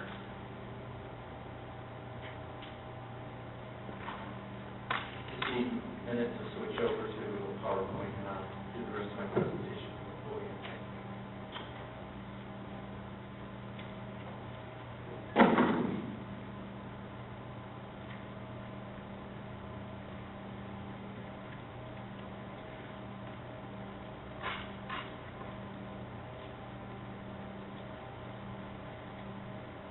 This item was before the City Council on their June 9th study session and moved forward to the Parks and Recreation Board, which made recommended approval. Planning Commission at their June 18th meeting recommended approval. And again, it was brought back to the City Council on July 14th at their study session. I'd like to point out up here that the actual building footprint will take place on the current foundation immediately adjacent city, with the Parks and Recreation Department, will work on a future gateway feature to the entrance of the stadium complex, as well as additional barrier-free parking spaces on the north end of the parking lot adjacent to the city library, and crosswalk and ADA accessibility to the main entrance. As I stated, Parks and Recreation Department and other city staff work closely with American Field on developing a baseball-themed complex with durable weather materials, stone, brick, other elements that have been incorporated with the baseball theme, and a metal seam roof. And this is just an illustration of a future gateway feature that the Parks and Recreation Department and the city will work closely, replicating some of the building materials and design theme from the structure. With that, I believe I saw Mr. Peck enter the room. I'd like to give him an opportunity to make a few comments, and then I'll be available to answer any questions that the council may have. This again is a site plan, not a public hearing.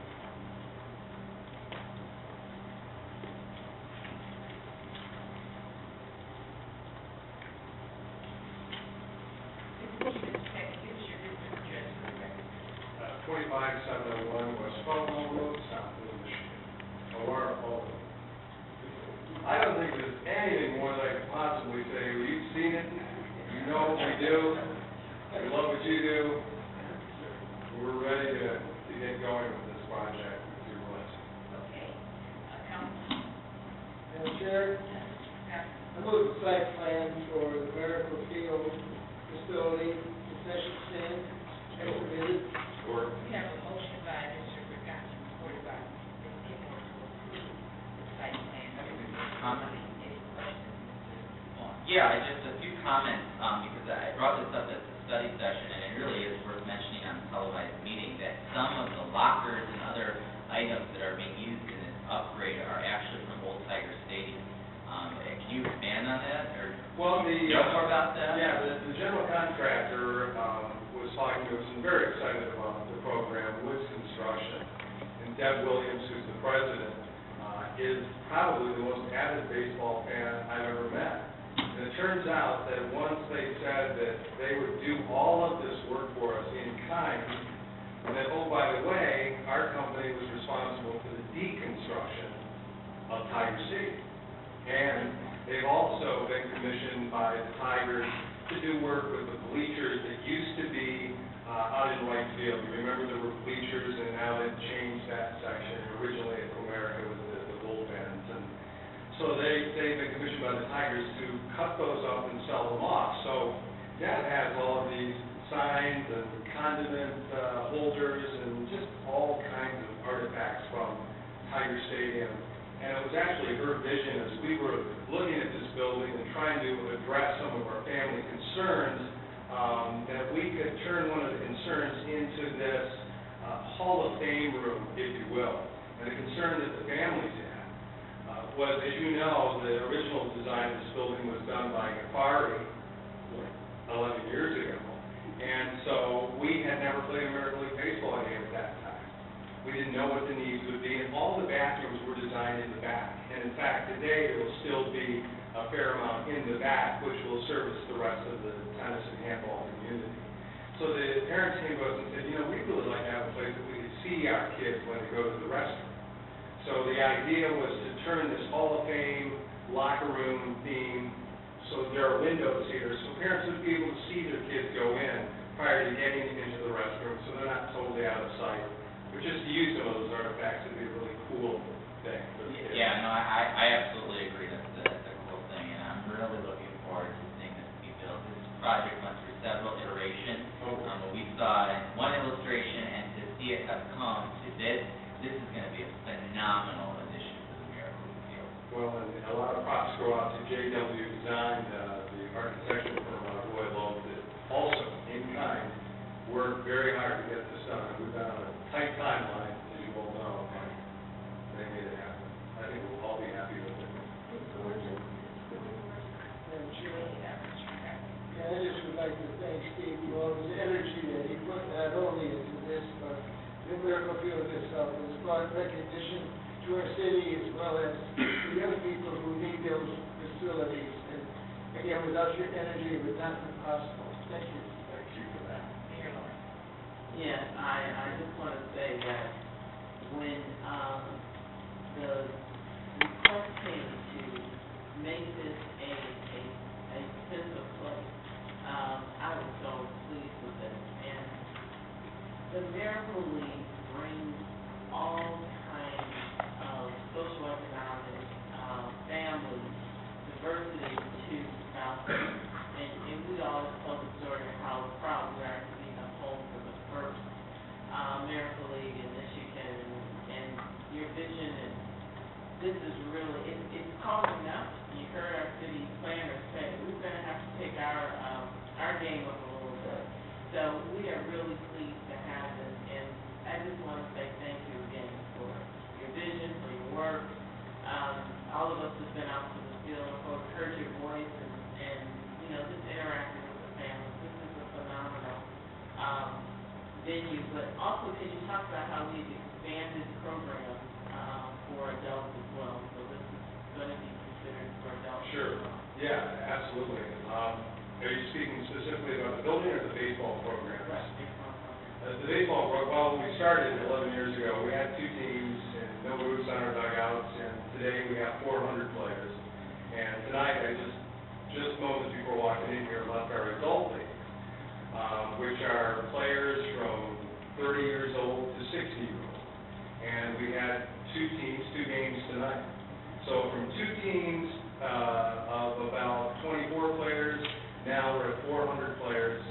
We service people from all over the state, but of course, most around Southfield, this Wayne, Oakland, Macomb area. But every day, we play baseball. We have 120 games scheduled from June to October. And Major League Baseball, that's pretty close to that range, only we squeeze ours in a very short period of time. We have 3 games on Saturday, 2 games on Sunday, 2 games on Monday. We have grown to have not only what the Miracle League stood for, which was a non-competitive league, which is about building self-esteem. Every kid gets a bat. It's a very good thing. But we realized that there was a need for more, and children can do more. So now we have a youth competitive league. So the children that may have started in non-competitive now are out there playing with metal bats. They're able to do it. And I think that's remarkable that they've been able to grow into that. I mean, people compliment or say thank you to me, and I appreciate that, but really, this program has always been so much higher than me. I mean, it was the right thing to do, and so I would compliment you, because I've seen other leagues, even now around the country, that try to start, and they can't get going. I mean, this was a city council that 11 years ago, I think it was one of the fastest decisions that you had made, and it was unanimous. And I remember when Mayor Lawrence, pardon me? That's not all. And I remember when you addressed the crowd when we announced that we were going to build this. You stood in that trailer stage and you said this is going to be one of the crown jewels of Southfield. And in fact, if you've seen public television recently, they had an episode, their last one, on a program called Under the Radar, which is a program that features Michigan. Very good public broadcasting program. And they had a featured television show on the highlights of Southeast Michigan. And Southfield was prominently displayed for providing the Miracle League of Michigan. So if you haven't seen it, go to the PBS website. And this was not only aired on PBS Detroit, this aired through every PBS station throughout the state of Michigan. We're on the radio constantly, we're on television constantly. What everybody knows is that Southfield is the home of Michigan's first adaptive baseball field for children with any disability. And I give thanks to you and Bill Waterhouse and all the people who were originally involved and still today, ones that weren't initially involved. You are now, and we couldn't do it without you. We appreciate it. I do have one follow-up question. As much as I love this design and want this here, the question to the chair from the city administrator, what is the maintenance, and will it have an impact on the Parks and Rec budget and the commitment for the maintenance, because this is being shared by Parks and Rec and So what is the maintenance agreement? If I may begin, Mary Carolyn, address that question. It's my understanding that we are responsible for the maintenance of the restrooms when we use them. Mary, want to further address? That's my understanding. Pursuit is more involved with the contract, but that we would, through our facilities maintenance complex, clean the restrooms and do that kind of work. I think the concessions, we have the ability to do so. We're working and hope to be able to use some of the kids who are learning work skills if we choose to run the concessions. Otherwise, the Miracle League will be running the concessions. Is there anything else you might see more? Well, the restrooms that you speak of are the ones that are open to the public. As you know, that we needed those restrooms for the entire complex, not just us. So those are the peripheral, the ones in the back that will be open or closed. I'm not sure how the final design will expand out on that. But we will be responsible for anything inside the building, basically off the building. If something were to go wrong in the exterior of the building, we're taking care of that. But as far as the trash pickup, cutting the lawn, and cleaning of the exterior restrooms, we'll take care of the maintenance of that. And what was the other point in regards to the personnel? Was that? You'll staff your own. Yeah, we've talked. Be able to work out an arrangement where we would use some of their people that are wanting to learn job skills if we open a concession. When we say our people, you know, we're a program with Easter Seals now, and you know that Easter Seals is a large presence in Southfield for adult services. And this was an idea, not etched in stone, but if you can use people from that center, great. If not, let's use people from Southfield. My point is, I just want to be clear on this. The worst thing that can happen is we don't maintain it, continue to keep it a place that's inviting. So while we build this, make sure we have built and scheduled and funded for maintenance, because it's an additional responsibility for the staff. And I just want to make sure we don't have a conversation months down the road and say, well, this is new work and we don't have the capacity for it. I just want to make sure we meet the development with capacity to maintain. We have a motion by Mr. I would just like to say that we have, ever since I've been on council, we've been really proud of this campus. And we've sold the idea of this campus that a family can get in a car and come to this campus and there's something for everyone. This, I think, just adds to that. At one time, maybe there wasn't a facility for some members of the family, but no more. And this is going to be a destination point for people that just want to come and take a look at it. I'm really looking forward to seeing it, not just in pictures, but for real. And as you know, I've been out on the field opening days and seeing the joy on those kids' faces as they were out on the field, and the parents too, because it's something that allowed their child to do something that maybe they couldn't do anyplace else. So we need to pat ourselves on the back, but thanks for bringing it to us and give us the opportunity to make it happen. Yeah, thank you. If you remember, I'm glad you mentioned Bill Waterhouse, because he was a very enthusiastic supporter of this. Sure. And stood behind it from the very first day, and I remember so many people were turning me down, and almost acted like this was something contagious, and they didn't want to do it. And we were very proud to be the first, but I think Bill was so enthusiastic, and he made a great partnership with you and getting this going in the city, so. Bill had said at the meeting with Tony Philippus, when three cities were brought together, I don't think on television, I mentioned the other two, but Bill came out of the three that were bidding on having this, and he said, you know what, Southfield wants this. We've done a lot for people with disabilities in this community. We believe we deserve it. And he's right. Southfield has done more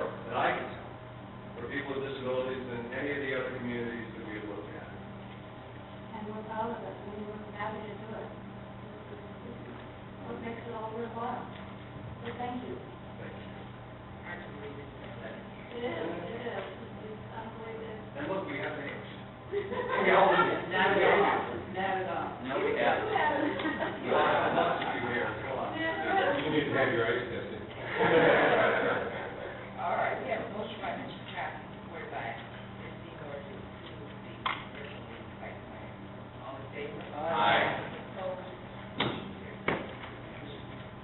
Madam Chair? Mr. Conley adds one item to move forward in our agenda, and that's the application for the gaming license special project group of the Alice and the Weekend Fund.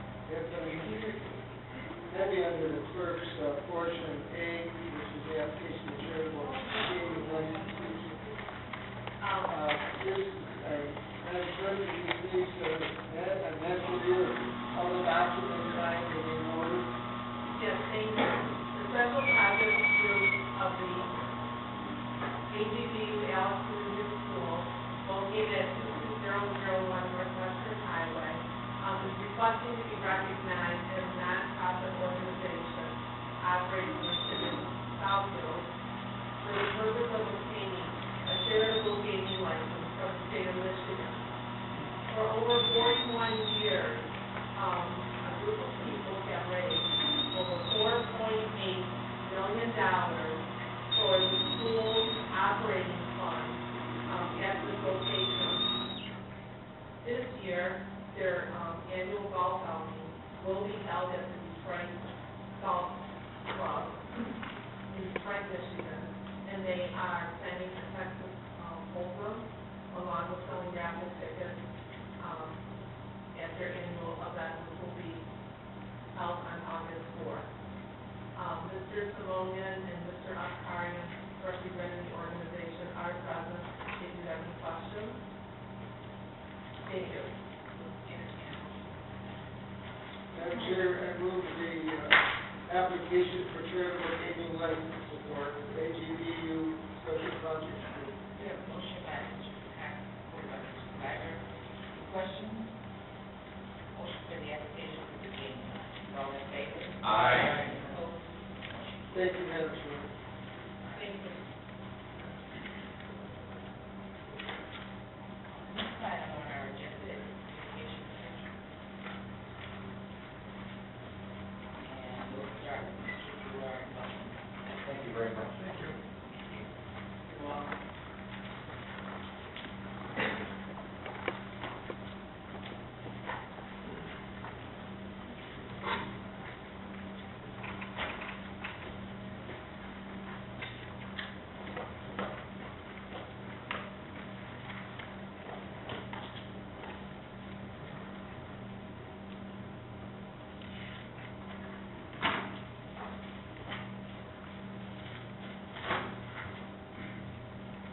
Madam President, my name is Gerard Mullen.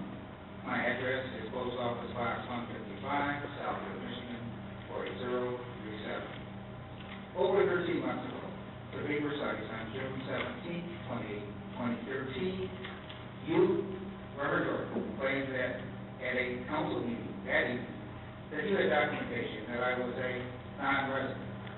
Madam President, let us see your documentation. If not tonight, then at the next televised council meeting, you couldn't possibly have such documentation. Because I am and always have been a resident of Southfield since 1968. If you do have such documentation, it must be false. Because you're false, phony, fake, fraud. Reverend Jordan, you are a lying, walking, talking, illegal parking hypocrite. Now on to my documentation. I offer the following as proof that I am a Southfield resident.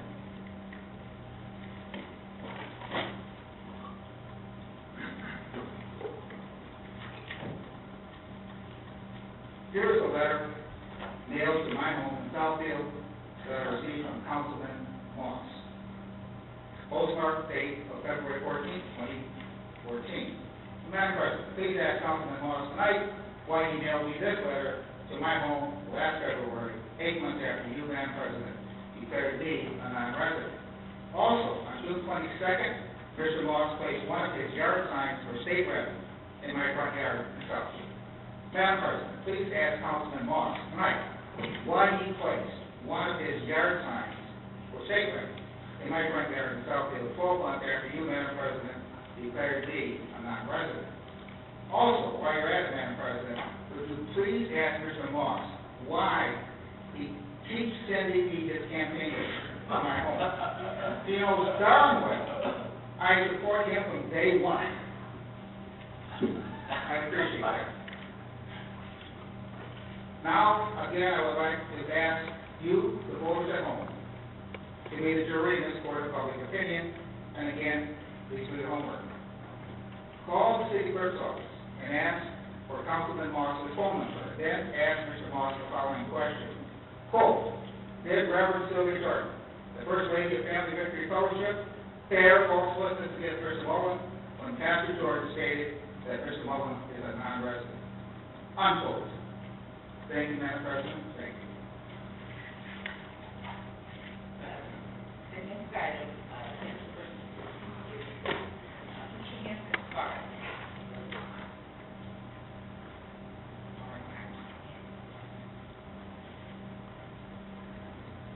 Thank you, President Jordan. Here to members of Cassie, Seymour, Moss, Frazier, Cyber, to Clerk Banks, Administrator Sworn, to City Attorney Knight, and Heather Clark, not a resident of Southfield, but looking forward to serve the residents of Southfield, former U.S. Congressman, former member of the Michigan Legislature. Okay, all right. This better? I wanted to commend this body for addressing many of the financial pressures facing the city that are really the cause of federal and state policies. A few years before I served in Congress, federal regulators failed to oversee the housing industry in Wall Street. As a result, many Southfield homeowners lost their homes in foreclosure. The city lost its tax base and property tax revenues. Even though the property values of this city and around the state have been on the rebound, this city hasn't really seen the benefit of those revenue increases because of the operation of the state constitutional provisions of Headley and Proposal A. To compound it, past couple of governors in this state over the past 10 years have diverted your state revenue sharing money to the tune of nearly $22 million that you otherwise would have had available to spend. And then when you look at the road situation, I know many of you who have been campaigning are blamed for the condition of the roads, quite unfairly, I might add. It's the way the federal government finances surface transportation, construction, and repairs that is broken. It's based on the federal gas tax, which every year produces revenues that are declining because of federal fuel economy standards. So in light of this predicament, I would offer a suggestion that over time we look at the federal government as a source for funding more directly to the city. That the federal government, I propose, if I'm able to return to Congress, takes away finances, road construction, and then also look more at a way of returning federal dollars directly to the cities such as Southfield and to the counties such as Oakland County, along the lines as was done approximately 40 years ago when we had a form of federal revenue sharing to make up for the revenue, tax revenue that you're losing right now that more residents desperately need in order to fund vital services. Thank you so much, and I'm able to answer your questions. thank you so much. Very well. All right, the next item on our agenda, the two expense reports for myself will be removed this month, and so we'll go on to council item C.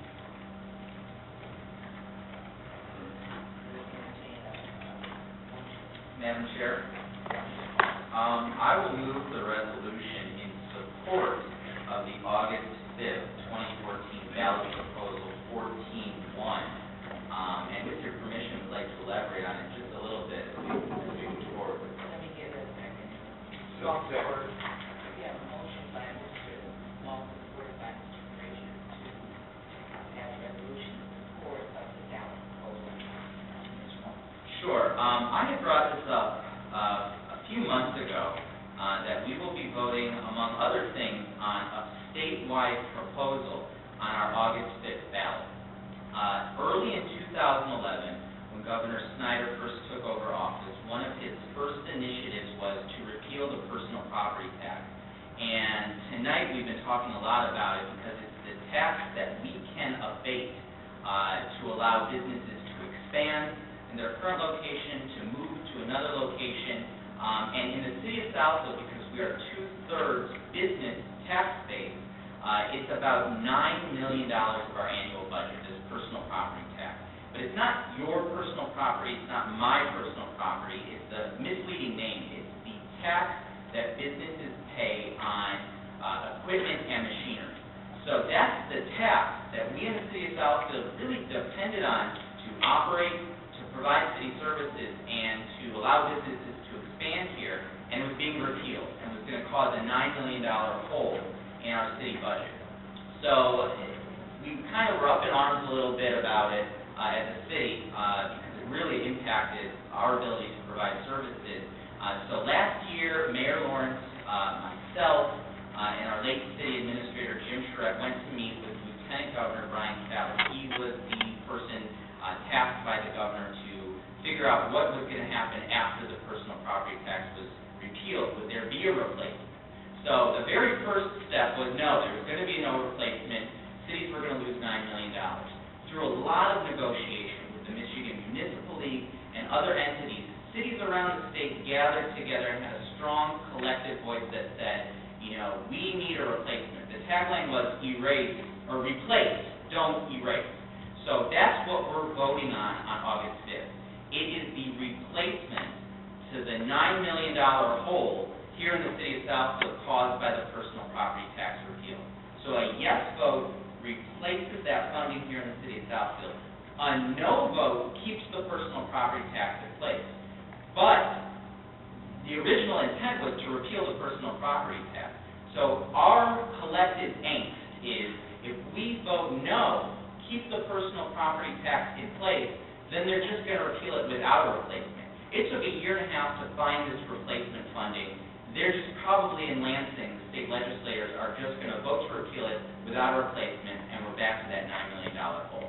So we had a very lengthy presentation at our last council meeting about this, and the consensus around our city council was this is too risky to not vote yes. So we are imploring the residents of our city with this resolution that we would like to see an approval of Proposal 14-1 to give some sort of sense of security that the money that has been lost with the personal property tax repeal will be made whole here in the city of Southfield. I know my colleagues might want to speak on it further, but I just wanted to give kind of that background because this is something that's kind of confusing, no doubt, and almost hasn't been given much attention that it deserves, especially in a city like Southfield where that's a big chunk of change to lose if the personal property tax is completely done away with. Okay, so we have a motion by Mr. Moss, supported by Mr. Frazier, with the resolution urging Southfield voters to vote yes on Proposal 14-1 on the August 5th ballot. Questions? I have a comment there, Mr. Stagger. I'm very glad that we have this before us tonight. I've been asked a lot what to do as people have gotten their absentee ballots. I brought this up at our study session last week. I think we need some sort of factual information put out. It's leaked on our website to further inform voters of the severe consequences that this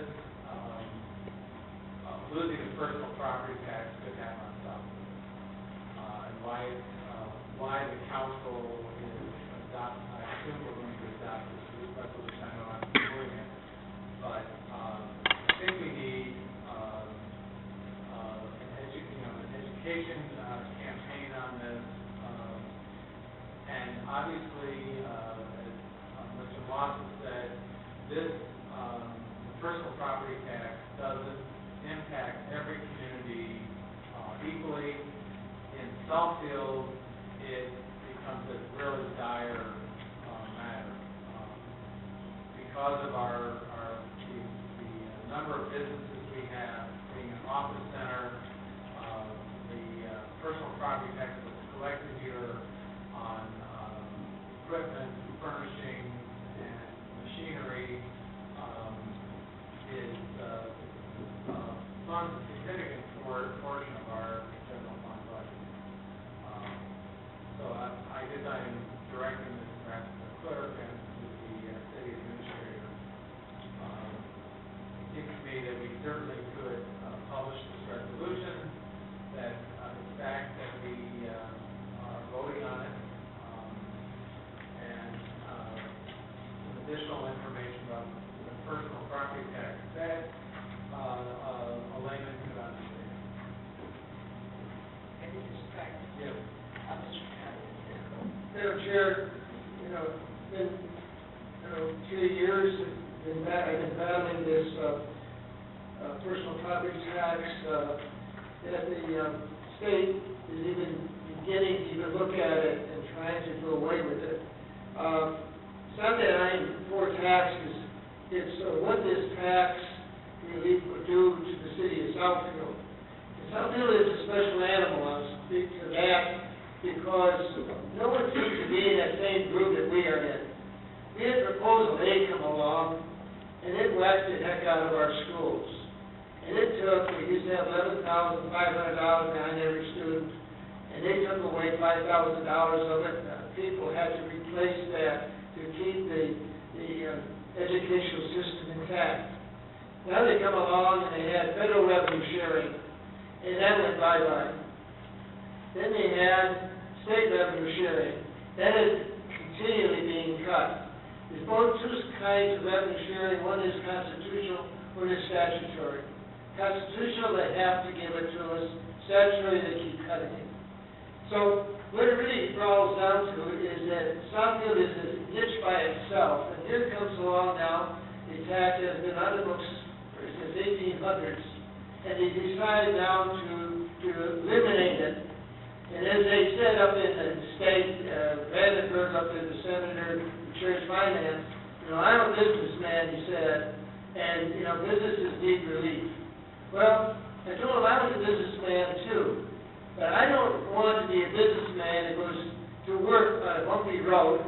I don't want to go into my grocery store and have a problem and not be able to call the police and get them in an hour and a half, two, if they ever come in. I don't want to come in and have to call a fireman if I have a fire and wait for an hour or 2 hours for a fireman. And what's really happening is that they continue to cut the local governments out of existence. And it's getting to be a sorry state. And if we look at what the city had to do, they had to pass a millage for public safety not too long ago. Why? Because they have passed so many pieces of legislation that has taken away our money, and they have put the burden on our residents to come up with the money to make it happen, to keep alive. And that's why they've trained almost 100 emergency managers, because they know what they're doing to the cities, and they're preparing these managers to step in. And that's why you hear about so many cities being taken over, is because they have taken money, both federally and statewide, away from local governments. And now we have this proposal come up. And, I am for the proposal because we are put in the position that if we vote no, that means that we get nothing. If we vote yes, we may get something. And there's no guarantee that we're going to ever get anything. It's not a constitutional change. It is just their legislation saying that they're going to replace what we lose. They haven't told us that we're going to get 100% of it. They said we're going to get a proportion of it back. Now that's the city administrator, what we've already paid them was what? How much?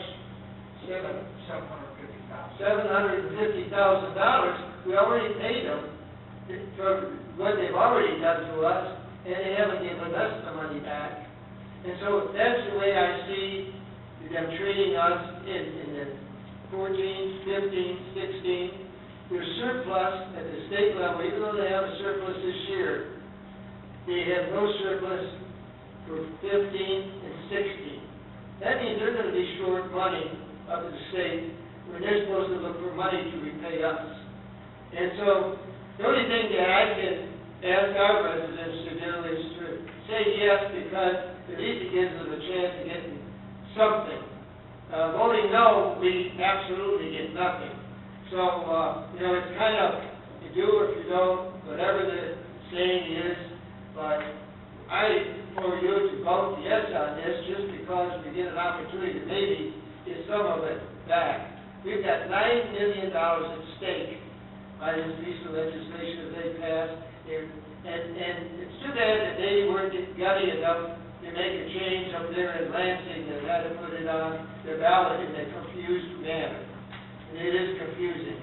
The city of Southfield is really going to be in a tough spot if this thing is unknown.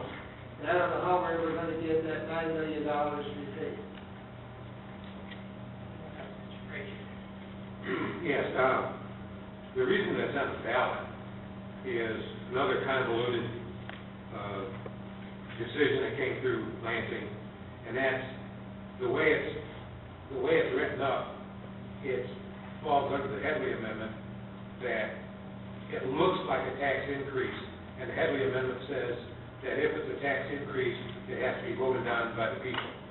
So that's the only reason that it's on the ballot, is because it's so cobbled up that that's the way they put it on there. And it's very difficult to read through and even understand, but Vicki Barnett was one of the presenters at our committee of the whole meeting, and she's on the tax policy committee as a state rep, and she admitted that it was difficult to understand even for her, and she's on the tax policy committee. But I joined my colleagues saying, we're painted into a corner, and we just do the best we can and hope we don't get overcome by the fumes. Okay, we have a motion on the table by Mr. Ross, supported by Mr. Frazier. All in favor? Aye. Opposed? Motion carries. Bottom line, we vote yes on council. Madam President, with your affirmative vote, we are prepared to issue a press release as well as put this on the web. We do have a fact sheet on that to provide for from the machine. Thank you. All right, turn down the mics. I don't know, then I'm getting deaf.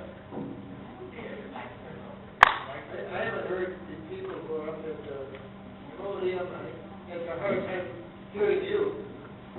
Madam Chair, I just want the record to reflect that I will join the council We're still under the council portion. Does anyone like to speak in response? Yeah, just a quick announcement of a corporate event actually going on in the city into September. On Wednesday, September 10th, some of the corporate community sponsors here in the city of Southfield are holding a mini Relay for Life. Relay for Life is obviously usually a 24-hour event of walking around a track and gathering teams together to raise funds for the American Cancer Society. And we have different organizations that do that throughout the year in different places. This year, our corporate community, including the City of Southfield, Exton Real Estate Solutions, AON, Vitus Community Connection, and Credit Acceptance Corp., among others, are holding the inaugural Relay for Life of the Southfield corporate community, and it's going to be held on Wednesday, September 10th, 2014, from 11 a.m. to 2 p.m. So not a 24-hour event, but a lunch hour event. And this, you can find out more information to participate if you're a Southfield business or you want to help kind of create some camaraderie in the Southfield business community to support the American Cancer Society. You can call Rochelle Holman at 248-663-4666. 3419, or you can email her at Rochelle, ROCHELLE.Holman, HOLMAN, @cancer.org. There is also going to be a kickoff meeting in support of this September 10th event on July 22nd. That's tomorrow if you're watching live. If you're watching on tape, you probably missed it. It's at 8:30 a.m. on July 22nd at the Southfield Town Center. So I wanted to make sure that the residents and the corporate community knew that this event was going to take place into the fall. I can, once again, last year, the Southfield Historical Society, in conjunction with city planner, offered a mid-century modern architecture tour. This was promoted by Docomomo, the International Organization for the Conservation and Preservation of Building Sites and Neighborhoods of the Modern Movement. We did two Southfield modern, mid-century modern architecture tours. We'll be doing that again this year on the Docomomo Mid-Century Modern Weekend, which is October 11th to 12th. Our tour will be at 2 p.m. on Sunday, October 12th. I'll have more information as we get closer to that date. Yeah, I don't want to make the statement myself, but I'd like to yield the microphone to Ken to talk about the obelisk, the event that we had the other day. Showed up on the Sunday evening century.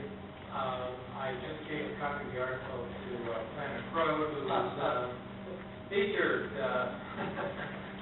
This is in color. I actually have it in the car, but this is very hard to see. But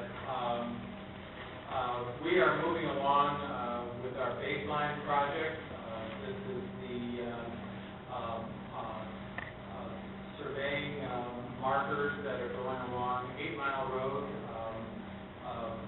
Could hopefully someday stretch from Lake St. Clair to Lake Michigan. We began this project almost 2 years ago.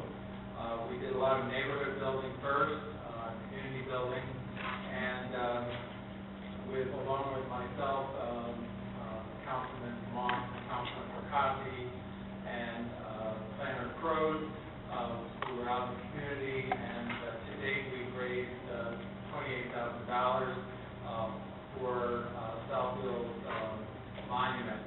It's going to be an obelisk with obviously 4 sides that tell the history not only of surveying in America, Northwest Territory, Michigan, and there'll be a full panel on Southfield.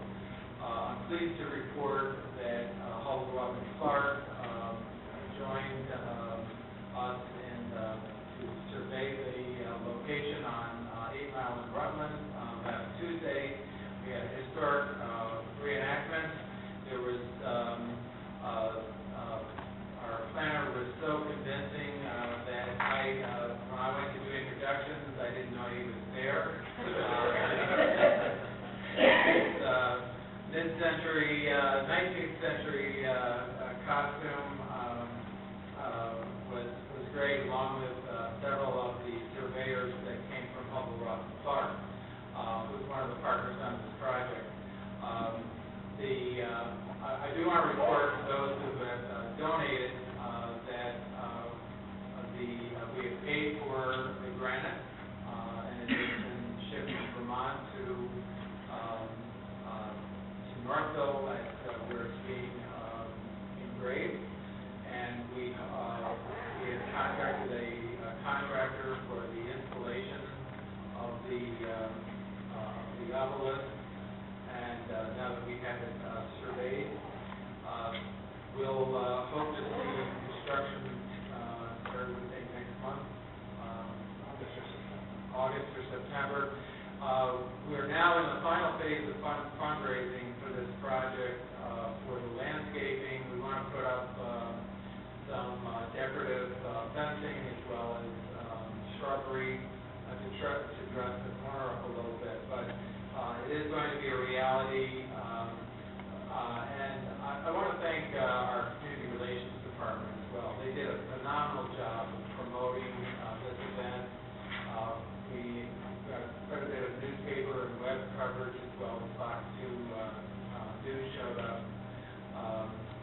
We look forward to having the obelisk. There's a whole history lesson that goes with it. We see Southfield school children coming out to the site as a culminating activity in their local history study. So, and a number of city staff and council members attended that Tuesday. So thank you very much, and we'll keep you updated. Madam Chair, No, I just want to have Ken talk about the finances, because city funds are not being used in this case, and anyone who wishes to donate so that we can finish this project off, where do they send their checks? Any donation should be made out to the city of Southfield and can be sent either to the planning department, Mr. Crowe, or to myself, in care of checks payable to the city of Southfield. We have a baseline fund. And thank you, Mr. Percassi. The city money this is a piece of public art, but it's also an image thing for 8 Mile, and it's being the first successfully surveyed road in America, our own 8 Mile, but this is something that we're doing with private donation. Yes, thank you, Madam Chair.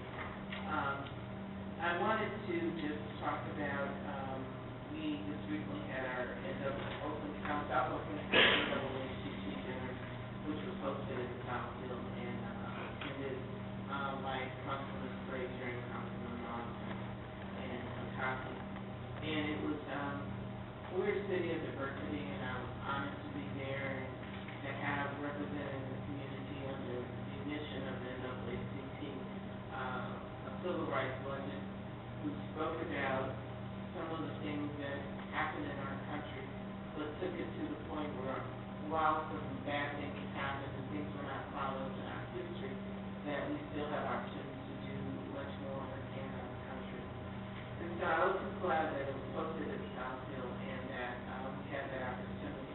I want to again mention the job fair that is tomorrow morning here in the city of Southfield. We have hosted the Veterans Job Fair before.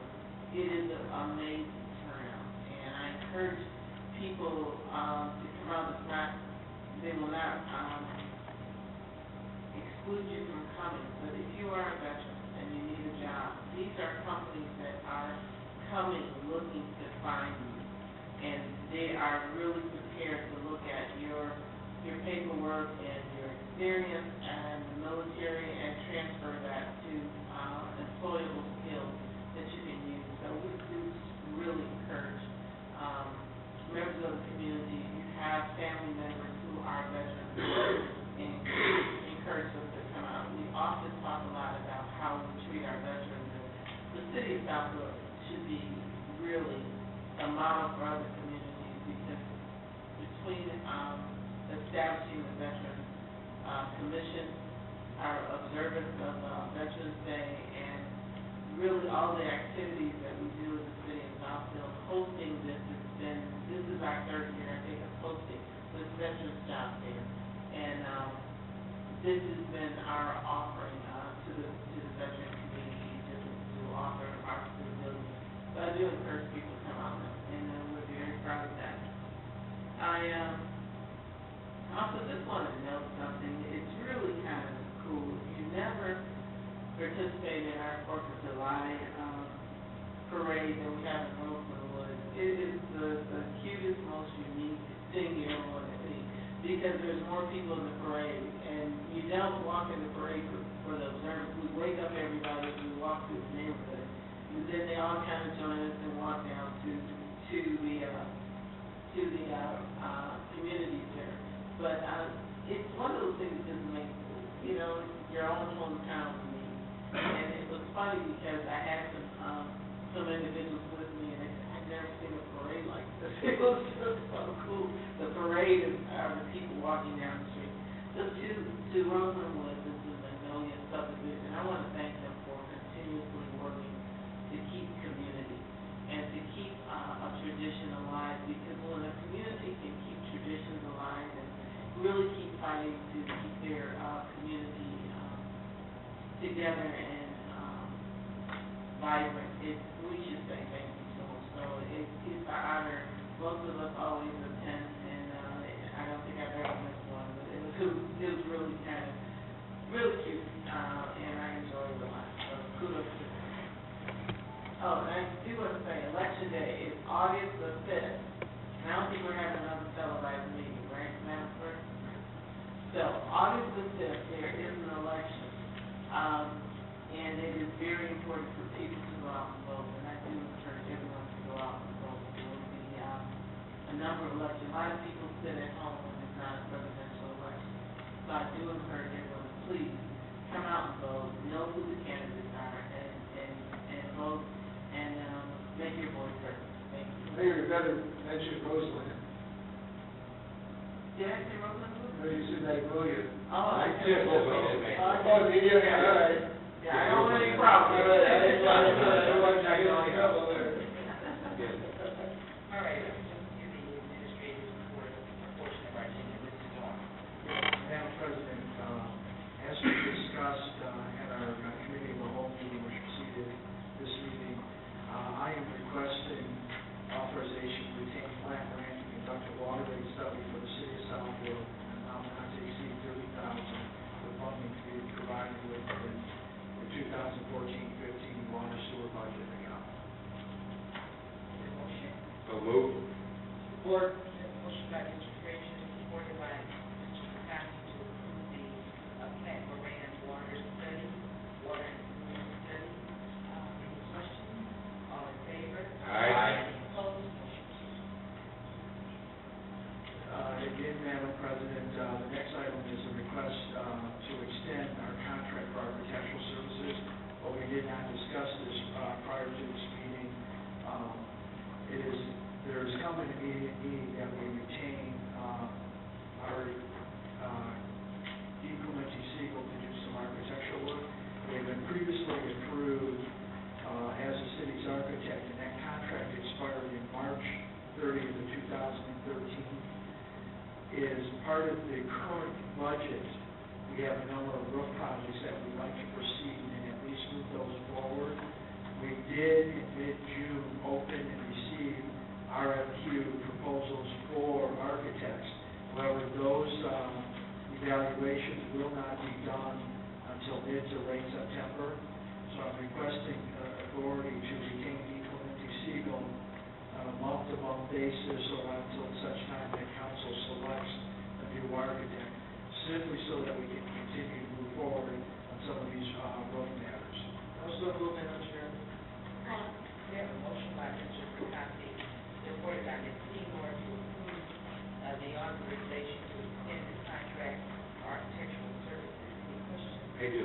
Mr. Frazier. Since this is the first time I've seen, are you saying that they've been without a contract since 2013? Yes, and they've not started any new projects. They have been completing projects that have been previously started. So since March of 2013, we've not had an architect under a formal contract.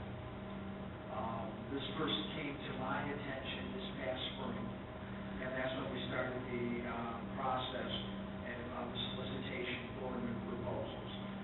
The last year's budget, as a matter of reference, was very light on facility capital improvements.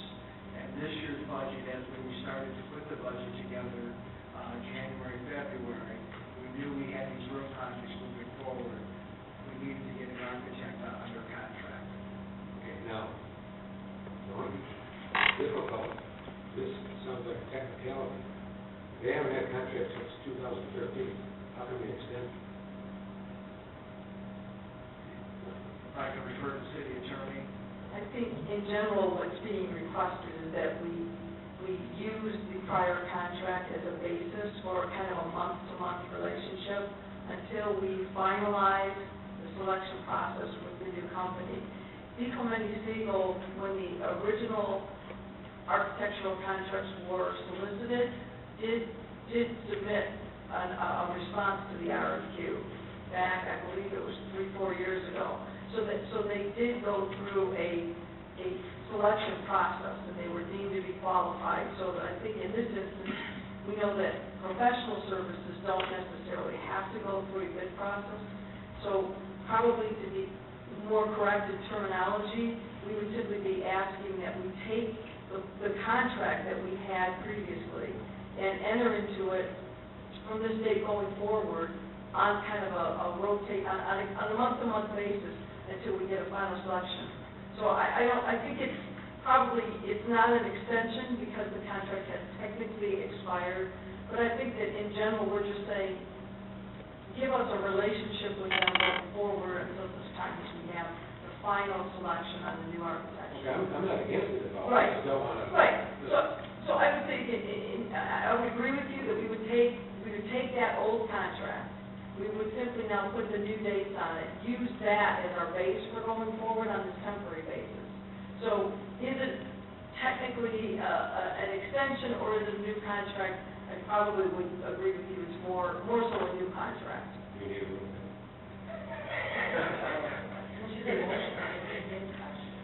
Yeah, I think that we just indicate that it's that we enter into a contract with Dean Money Spiegel for, I don't know, however many months, and we anticipate that it's probably 4 or 5 months at the most.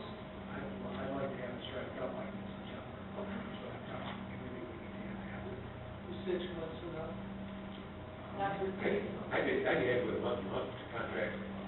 The language with no duration? Yeah. Not to exceed 6 months? Not to exceed 6 months. we actually use That's fair. language, non-determined period of time until further services can be secured through the city's purchasing department. I'm okay with this. I could live, 6 months could live with that. I think we can, if you said 3 months, we can make that work. If we find ourselves in an awkward situation, we're working to rectify it.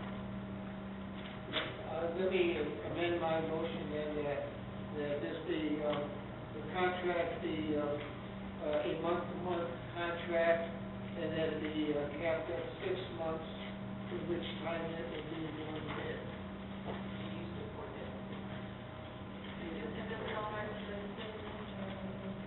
Any other questions? We have a motion on the floor to authorize, to enter a contractual agreement for architectural services, month-to-month, not to exceed 6 months. All in favor? Aye. Opposed? Motion carries.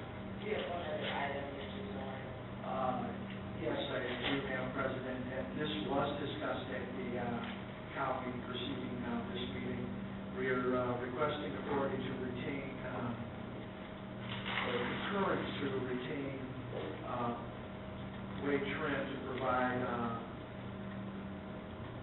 provide the building official, interim building department director services, and to prepare a restructuring plan for the building department. Support. Support. Who made the motion? I move that we support. I support it. I move that we approve the proposal as presented by the city administrator. We have a motion by Mr. Frazier, supported by Mr. Fryler. Any questions? All in favor? Aye. Opposed? Motion carries. Why don't you introduce our members back to meeting here all this evening, and you got a good idea of what you're getting into. Back out now. Why don't you introduce yourselves and, Thanks for your patience. Oh, no problem. My name's Chip Smith. I'll be the project manager for Wade Trim. I'm a senior professional planner. We've got 2 gentlemen with me. Sean Keogh, who's a vice president. He runs our municipal services group at Wade Trim. And this is Jeff Odell, who's going to be the acting building official through this process. Glad to have you.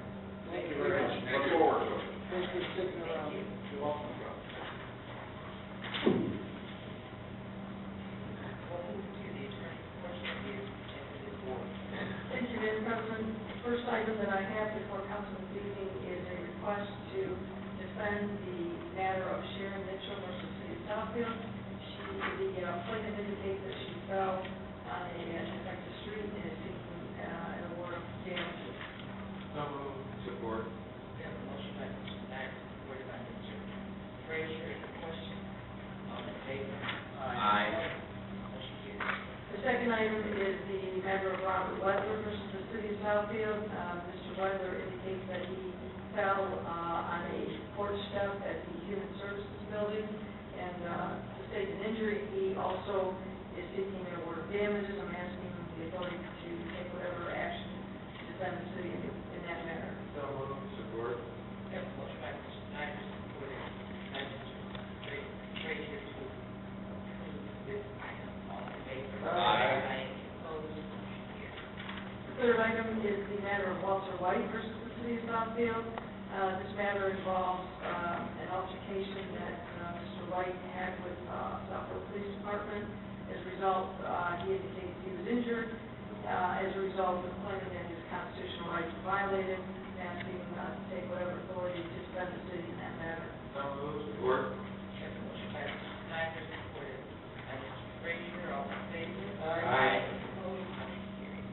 The next item is a proposed ordinance amendment regarding apartment communities registration. This matter was discussed with the council last week, July 14th, at the city of the whole meeting. In essence, this new ordinance would require apartment communities to register with the city on an annual basis, or sooner than that if the ownership of the apartment community changes.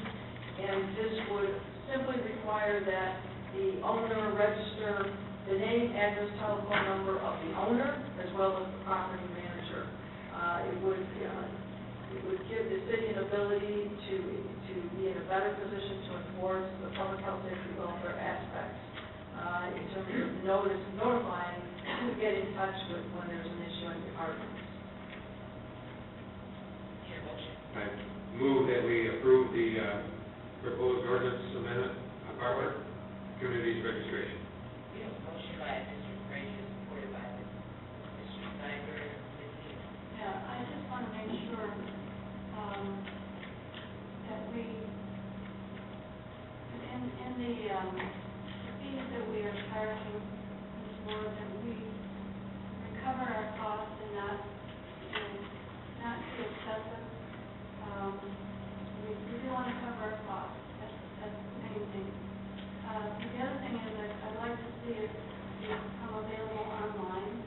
We would investigate We that. will definitely investigate that with the tax department, see whether that can be done. That would be, because you might, I don't know how you're going to do this at the beginning, you might want to have people come in, or you might not. You would take a message online and say, no, people need to know this is about a safety issue, where if there's a flood, or if there's a serious accident, or something going on in the apartment, especially with the out-of-town people, we don't always know how to get in touch with them, and this is really a safety measure, so. Thank you. We have a motion by Mr. Frazier, supported by Mr. Snyder. All in favor? Aye. Opposed? Motion carries. We need to introduce an ordinance. What's the? 1528. 1628? Yeah. I move that we introduce ordinance number 1628. Support. We have a motion by Mr. Frazier, supported by Mr. Snyder, to introduce ordinance 1628. Any questions? All in favor? Aye. Opposed? Motion carries. Madam President, my final item this evening is a proposed ordinance amendment to Chapter 79 of the Code dealing with liquor licenses. This matter was also reviewed with the council at the committee of the whole meeting last week. In essence, this ordinance would require an applicant for a liquor license to also get an approval by the city of Southfield, the city council, go through an application and review process in terms of making sure that he or she has no felony convictions, has the ability to operate the facility in compliance with our laws and our requirements, that the building itself passes an inspection, and that all taxes and other delinquent amounts that might be owing to the city would have been paid.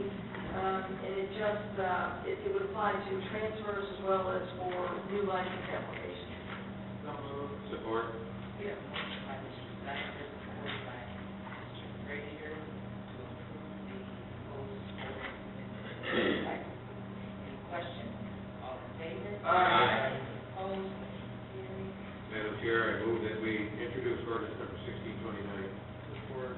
Motion by Mr. Frazier, supported by Mr. Stiver to introduce ordinance 1629. Any questions? All in favor? Aye. Opposed? Motion carries. Madam Chair, if I may, we used as a council and mayor to get an update from the legal department on the lawsuits, the outcome of those, and just give us an overview of the department. And I'd like to take that because there are times when each department will give us an update. Like when I was looking at what's happening in Parks and Rec and the activities in the building department that's going on in the city, if we could just, and I'm sure you all require it, we would have a night where the department would just really give us an overview of what's going on. Those are very informative. It allowed us prior to the budget process to have a really, and it's not rushed, it's not just in that budget process, it will be ongoing together throughout the year. But we have not had an update since our new city attorney has really, she's been doing it, but I mean, for her to really give us an overview of what's happening, the workload, and also the court. We used to get an update from the court. How are we in our budgeting and our relationship with our court? I have not heard anything from the court, at least since what we do in May. Those are some areas that I think it would be beneficial for us to review. Actually, that will lead us to, before we go over to the final item on that mission, if we can get an update on Evergreen Road, I mean, Ms. Schultz is prepared to address that. Okay. Tonight's use of 11 Mile is under the consent item during the town. We had discussed that in a 10% contingency and a 15% contingency. We have those numbers. I just want to make sure that that is what council approved. That was because it was indicated as amended by the discussion at previous COW. Right, so that was. Council President I just wanted to did make sure incorporate that. before we left tonight that was written down. Next presentation. Sure. So for our big North Evergreen Road project, the contractor has just completed the southernmost project area, which includes the south half of 10 Mile Road down to the northwestern service drive. So the concrete pavement, concrete curbs have been done, and then the decorative crosswalks have been completed as well. So right now, we're just waiting on a little more cure time. I think they just did the antiquing on the crosswalk today, so that takes about a day to dry. So this Wednesday, July 23rd, is when that completed portion to the south will be opened, and the next phase of construction will be the north half of the 10 Mile intersection.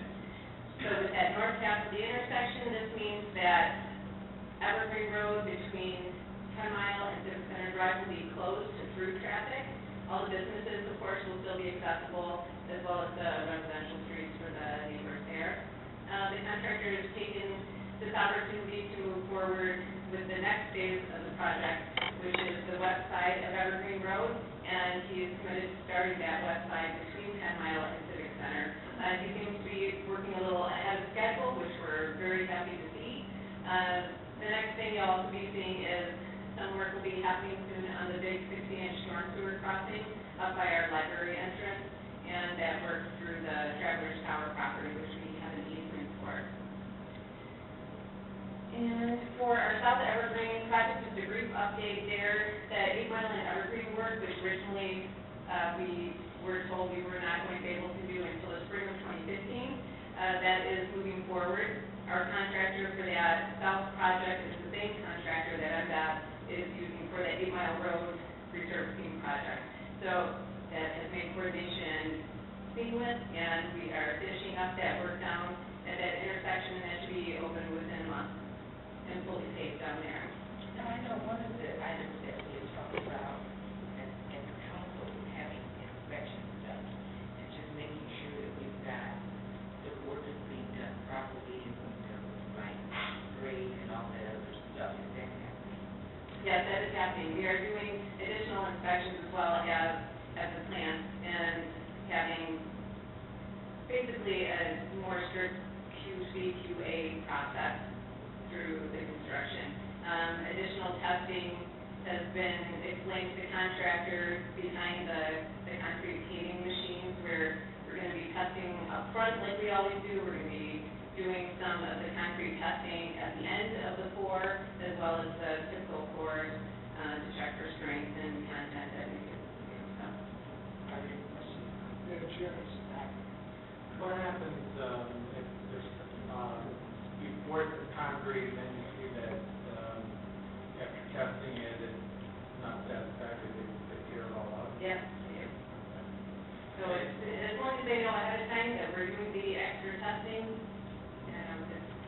That's part of the deal. In addition, our engineers have been, within their contract, if they know something coming out of that back plant, it doesn't come here. And if it sits in that truck too long, the temperature's too hot, they've been told, the contract says they are to stop the job, not to let you pour it. Great. The other thing I would, as far as you're giving progress reports, I happened to drive 8 miles today. We've had a lot of businesses that complain because of 2 years of barrels between Telegraph and Southfield Road, and the westbound lanes over the Rouge River, the new bridge are open, just east of Telegraph. Very glad to see that.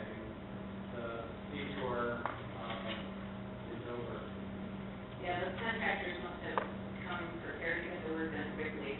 Typically, a bridge project is something that takes the entire construction season. They've been working fast, and but that bridge that carries the westbound traffic just started this year, and they got it done already. So they've been on the fast track, which I wasn't aware of at first that they had done that. It was supposed to be done last year, mind you, but now there were some design changes that had to occur, so that bridge didn't get started until just the spring. So they make that progress. That's great. Yes, the intersection at 10 and the Lodge, that's the service drive. I don't know if you've noticed this or not, but you come north on Evergreen and you turn left on the service drive. When you get by the corner by 10 Mile, it says no turns. Everybody's turning there. They got a no turn sign, a no right turn. They're turning around so they come back 10 Mile. You know what I'm talking about? When you're going northbound, are you saying? You're going north on Evergreen, and you go to make a left turn to go onto the service drive. When you get down at the service drive at 10 Mile, instead of right there by the Coney Island, people are making that turn to get back on 10 Mile so they can go east on 10 Mile.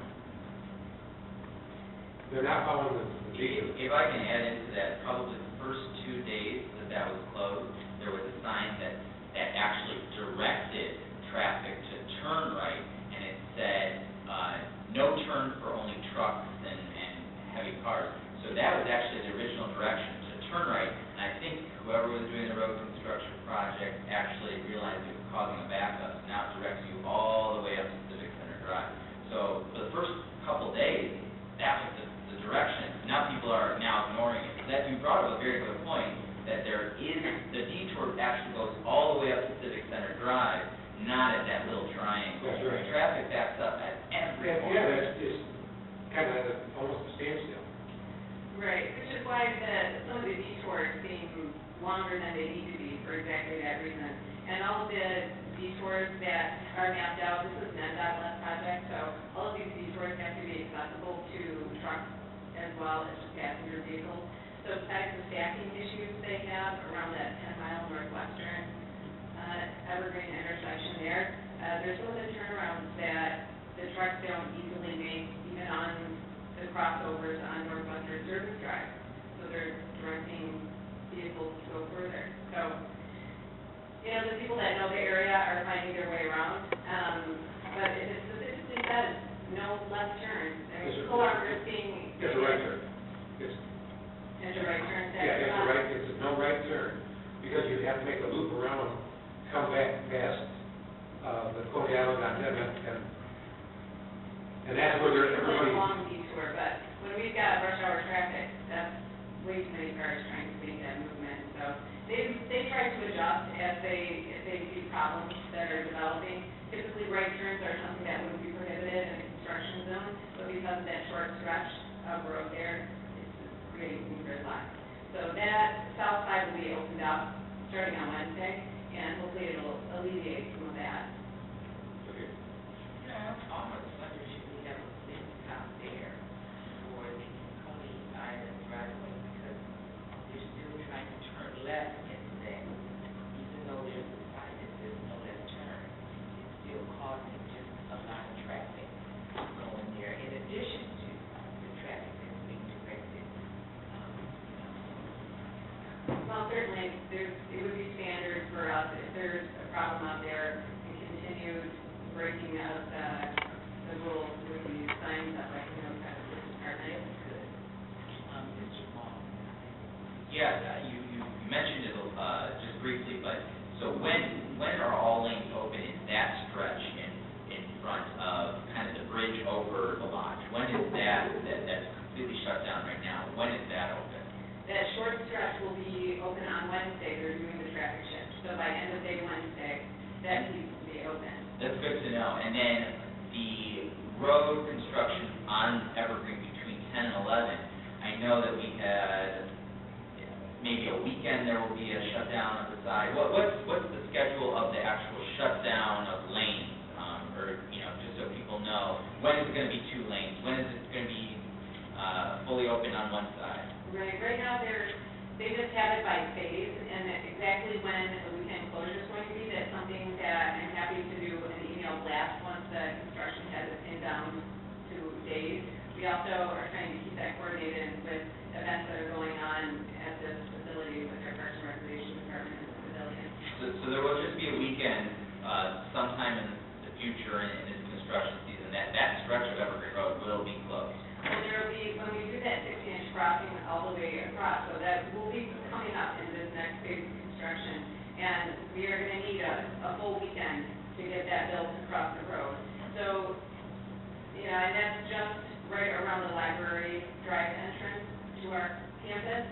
So, and that's the location. People will be able to come up from Civic Center to get where they need to go to from the south, and if you're coming from the north and you're trying to get into that subdivision, that will be accessible. But there won't be any way across, even for emergency vehicles during that 2 days. Thanks. They take up the form, and when the lane is done, right, when they pull that up, they chip the sharp edge. The guy comes along with a trowel, and he makes it square again. That is the piece that comes out, and we have eventually coal packing down that lane. That's why all these concrete roads come apart at that particular point, that when they pick up that form, and it's really not cured all the way, and it chips. You can see that on Lasher Road right now, where there's square, rectangle pieces coming up out of that. And if we don't do Lasher Road and come in with a tar or some sealer this winter, we're going to have problems on Lasher Road because there's no tar and there's a crack there. And so I think that the other thing is that when they start, before they open up the road, they think it's cured, but all those heavy trucks out on that road, that they don't allow cars on it, and they put the weight of the trucks on it, and that fractures the deep portion of your concrete. I'm saying that because that's really what happens, and that's why our Michigan roads don't hold up. They're in a hurry to get it done, they don't get a thorough curing all the way down, and they get the trucks on that, and they use it as a working thing, and pretty soon it takes, just like they did on the service drive in front of Courtyard when they did US 10. They use that with all the big concrete trucks, and that's why it's ruined. And I just mention that because something to watch. That hopefully it'll hold up.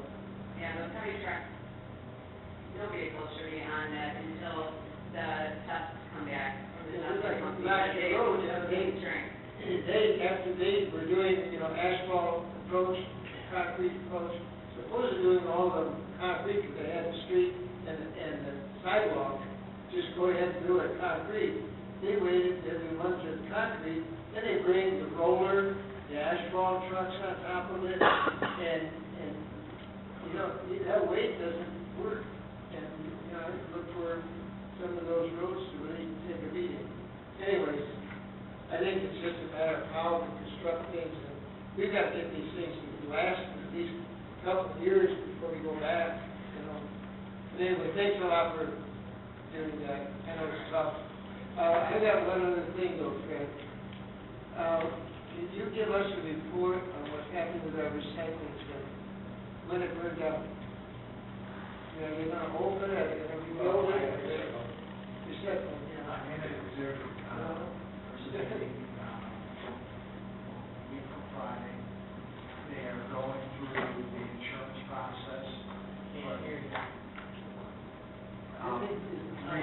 Rossang is going through the process of working through the insurance company, but it is their intent to rebuild the facility. Our contractor at the facility has given us all indication that they plan on staying at the facility. And I'll know a little bit more, I believe it's the Friday, August 1st, we're having a board meeting, and we'll give an update.